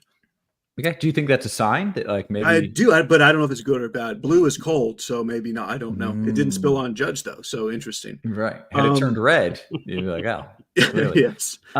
We do have some breaking news, Cheese. I'm sure we do. It's about the blue ink. It is not about that other sport, I assure you. We'll get to that later. Yeah, sure. Do you any other names you want to throw in there before I just cut you off with my breaking news? Tommy Pham. Tommy Pham. Okay, very good. Breaking news: Christian McCaffrey out. He is out, which that seems noteworthy. I don't, do a whole lot of the sports, but I'm pretty sure he's supposed to be pretty much the best fantasy play in the whole wide world, and he's out. So, Tim, what do we do? It's Jordan Mason season. It's who? Jordan Mason season. I don't think it's ever been Jordan Mason season. Yeah, let me say this. Since someone posted that, no, I went and looked. There's a person named Isaac Guerrero. It's Isaac Guerrero season. It's if he plays. That makes more sense. It's, it does. No, Tim, but for real, your pivot is he's going to be Yeah. the new. He's going to be their starting running back. What was his name? Yeah, I mean he's not going to get like the CMC usage, but he is going to be the starting running back, I would assume. Okay, and I would assume he's basically free. And he's 3K. That's pretty good. That's pretty good. And that Isaac gentleman that you were speaking of is 1K. Okay. So, Yes, Captain Grando. I feel like you gotta play them both. I am 100% winning $1 million with something called an Isaac Grando tonight. Yeah. Lock it mode. In the captain, Garendo captain. Yeah. Tim, can you play them both and just get basically what CMC was almost kind of going to get you, but for 4K? Come on. Don't think it like that. I don't think It's their running backs, Tim. All they do is run. No. They all do the same. But Deebo Samuel could be part running back. Even like, I was going to say Ah. this is going to be a lot of Debo. I would assume. they like to Yeah. hand him the ball in those little sneaky. And things. the pace of this game, like Aaron Rodgers always plays really, really slow. The pace of this game is going to be even slower now, I would assume. Yeah. So Okay. yeah. Exciting. All right. Guys, we need some home run calls, and I've got to pay the bills. So, Cheese, Tim, start thinking about who's going to hit a bomb. In the meantime, everybody else got to get ahead of the competition with RG Premium. If you think this is good, you should see what we do if you pay for it.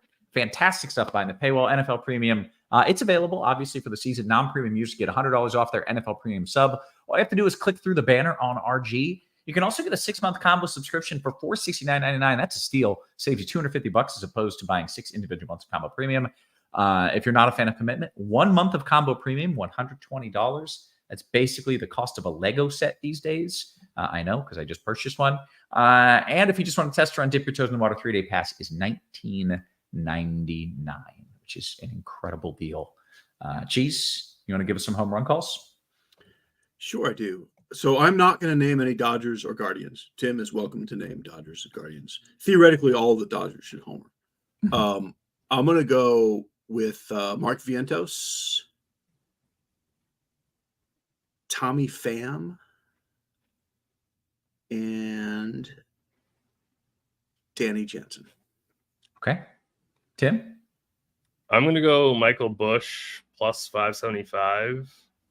And I'm going to go Freddie Freeman plus 450. So I did name a Dodger. I apologize. But yeah. I'm going to name Shohei Ohtani, and I'm going to be correct. Guys, we have 7-ish minutes, I believe, until we hit lock. We're going to open it up for some QQs. It can be about baseball. It can be about football. It can be about dinner. It can be about Legos. Those are the topics of conversation for the next 7 minutes. I will prioritize. I'm also taking dinner suggestions because I'm not sure what to have. So okay. feel free to drop that in the chat as well. I might know a Vietnamese place right next door that has a banh mi with your name on it, Cheese. Okay. You know, there's a chance they're closed on Mondays. But I will find out. Yeah, you know, just a thought. All right, let's take some QQs. Scrolling up. Here we go. D-Rock says, DKGPP Cheese, I'm stacking Baltimore. Cantillo Jimenez or Povich Lux? I would go Povich Lux. Okay. Tim, FanDuel single entry, better one-off, Showtime or Gunner? I'd still stick with Shohei. Okay. NBA DFS says Springer or Pham, Tim. FanDuel cash, Springer or Pham in the util? I'd go Springer. Okay. Pham was a bomb call from Cheese, so Springer's got to hit more than one home run in order That's a good point. To be the correct answer here. Cheese, Bill T says Suzuki looks hitterish tonight. Do you concur? He does. I like Suzuki a very good bit. He was on the list for potential home run calls. Okay. And Gregorius said, may I suggest eggplant parm for dinner tonight? You responded, no, you may not. No, you may not. What else do we have? Let's see if we've got any QQs. Chris Brown says, Cheese, how about mac and cheese and chopped up hot dogs? I don't like mixing those things. I know that's a thing people do. Like, I don't mind having mac and cheese over here and hot dogs over here, but I'm not going to mix them up. I'm completely with that. I find that to be a little odd. Let's see. Tim, thoughts on Paredes? Yeah, I mean, I think that's completely fine. Like I said in the chat, if you have conviction on somebody tonight, this is a great slate. Just go ahead and play them. Oh, nice. Okay. Let's see. Derek says cheese is the best recommendation yet. 2 pints of ice cream for dinner. Usually you have 1 pint, you get 2 pints. Yeah, he gets it. Yeah, that's the answer. Ethan says some beef stroganoff, which is like the classic what's it called? Hamburger helper meal. Is they got the beef stroganoff. It's one of those like that sound like I couldn't even imagine like I'm trying to think when was the last time I had beef stroganoff? I don't even know. I was raised off of Hamburger Helper beef stroganoff, so like that. Yeah, it's that an interesting idea. Still, yeah. John says mac and cheese with chopped hot dogs is great if you're 6. Let people live. We're not gonna judge here. We'll judge a little bit. Scrolling up, seeing what else we've got. Here we go. T9 says cheese Luke's and Kirk or Barger and Kay Lee. Are these real people? Luke's, Kirk, or Barger and Kay Lee? And because of the weird slate, like they're playable because they're all cheap. I like probably do Luke's and Kirk. Like keep them on the same team if you're doing kind of double punts like that. Yeah. Okay.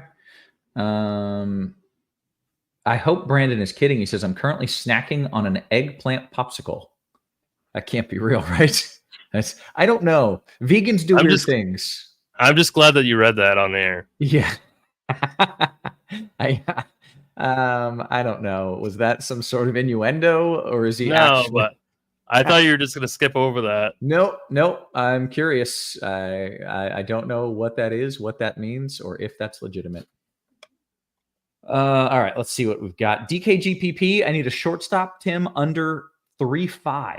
Also, my girlfriend is making Mongolian beef, and I'm excited. Damn, your girlfriend is making like scratch Chinese food? Just text me your address. Yeah. We'll be there about 30 minutes. Do you live in Alabama? If so, Cheese is coming to say hi. Or Georgia or Mississippi or Tennessee. I'm willing to. Right. Anywhere in the deep south. Anywhere in the deep south is acceptable. The question, though, was DKGPP. I need a shortstop under 3.5. Tim, what do you got? There aren't any that I like. Hopefully you have some kind of stack where you can say, I'll play like Rafaela in a Red Sox stack, or find the extra 100 for Story in a Red Sox stack. But I really don't like anybody at 3,500 or under as like a one-off. It's a pretty bad spot to be in. Okay, that's fair. Blink 182 with a very interesting question. Do either Mr. Tides or Mr. Cheese ever take stadium data into consideration when making a stack? If we're just talking about stadiums that are good for home runs, of course, the answer is yes. But he's not just asking that. He says, the reason I'm asking is lefties appear to hit way more home runs than righties at guaranteed rate field this season, especially at night. That's a deep dive. Cheese? Yeah. So, I mean, yes, stadium data for sure. I would never go as far as lefties at night this season. Like that's way too in the weeds. If we have long-term lefties or righties, like that's real, like stadium, some are better for lefty power, some are better for righty power. And that's 100% in. But this season at night, no. It's too small. But what I'll say, too small of a sample size. Yeah. But about the stadium in general, like if you have a long term, like, okay, this is better for lefty power, it still does not it does not come in over the matchups. Like I still want the best hitter in the best matchup, even if it's slightly preferred to have the other side of the plate batter. Yeah. For that ballpark. Okay. Is there a spot where I can see home runs at night versus day? Is that a thing? I've never looked for it because I wouldn't use it if I could find it. So, I mean, obviously, yes, but I can't tell you where to find it. Yeah. I'm always fascinated. I always really want to know the differences out west, because at night, the marine layer moves in, which is this dense air mass that suppresses home runs. And I always think anytime I see a day game out west, I'm like, I want the over. There's no marine layer. So I would be very interested in seeing that data. So Maybe Baseball Reference would be your best bet. I don't know that. Yeah, I'm not I don't know. 100% on that. If Blink 182, who had the question, has the data set, I would absolutely be interested in seeing it. Let's see. Someone says, any weather concerns? No, it's quiet. Baseball Savant Park Factors leaderboard. Okay, I will check that out. Okay, so I use Baseball Savant, and I just pulled it up now, and there's a pull-down menu that says condition, and yeah, you can go day versus night, roof, and then like roof closed versus open for like the stadiums that have both. Love that. Okay. Do I have to pay for this? Baseball Savant? No, Baseball Savant is free. Cool. DKGPP Cheese, how much Bobby Witt is in your lineups today? Or do you prefer New York and Dodger spend-ups? I don't have as much Witt as I want. Like, I would say he's arguably my second or third favorite hitter overall. I only really prefer Ohtani and Soto, I'll say. So that Witt is third. Yeah. So that's sort of your answer. But I don't actually have that much because of the salary. Okay. Let's see. Tim, coming to you here. Jay's question, it might be too late, but the question was Judge, Edman. It is too late. It's Judge. Judge, Edman, or Soto Volpe? Judge. Okay. Shiv Daddy with the most important question of the day. By the way, hit us with the thumbs up. Shiv Daddy says, is there a Monday Night Football show coming up? And the answer is yes, there is. It's coming up, but not immediately. And correct me if I'm wrong. Is it? It's at 7:40. It's going to be Chop and Squirrel. Chop and those are, when I tell you, those are some good freaking people to listen to. I know a guy who's probably chopping squirrel right now out here in the woods. That's so dumb. We're ending it on that. Where I live, that does happen. So yeah.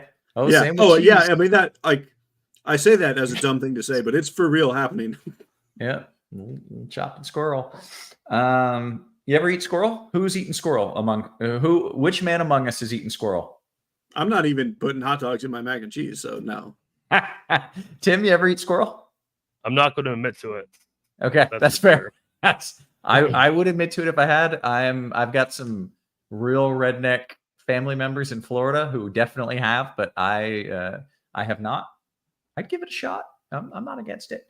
Hey, guess what? We've hit the lock with that. I think we can bounce on out of here. Make sure you're hanging out. Come back 32 minutes from now because we've got some fantastic NFL showdown content coming your way. But for Cheese, for Tim, for our wonderful production crew, always working hard behind the scenes, guys, we appreciate you. We love you, and we will catch you tomorrow. You have been crushed.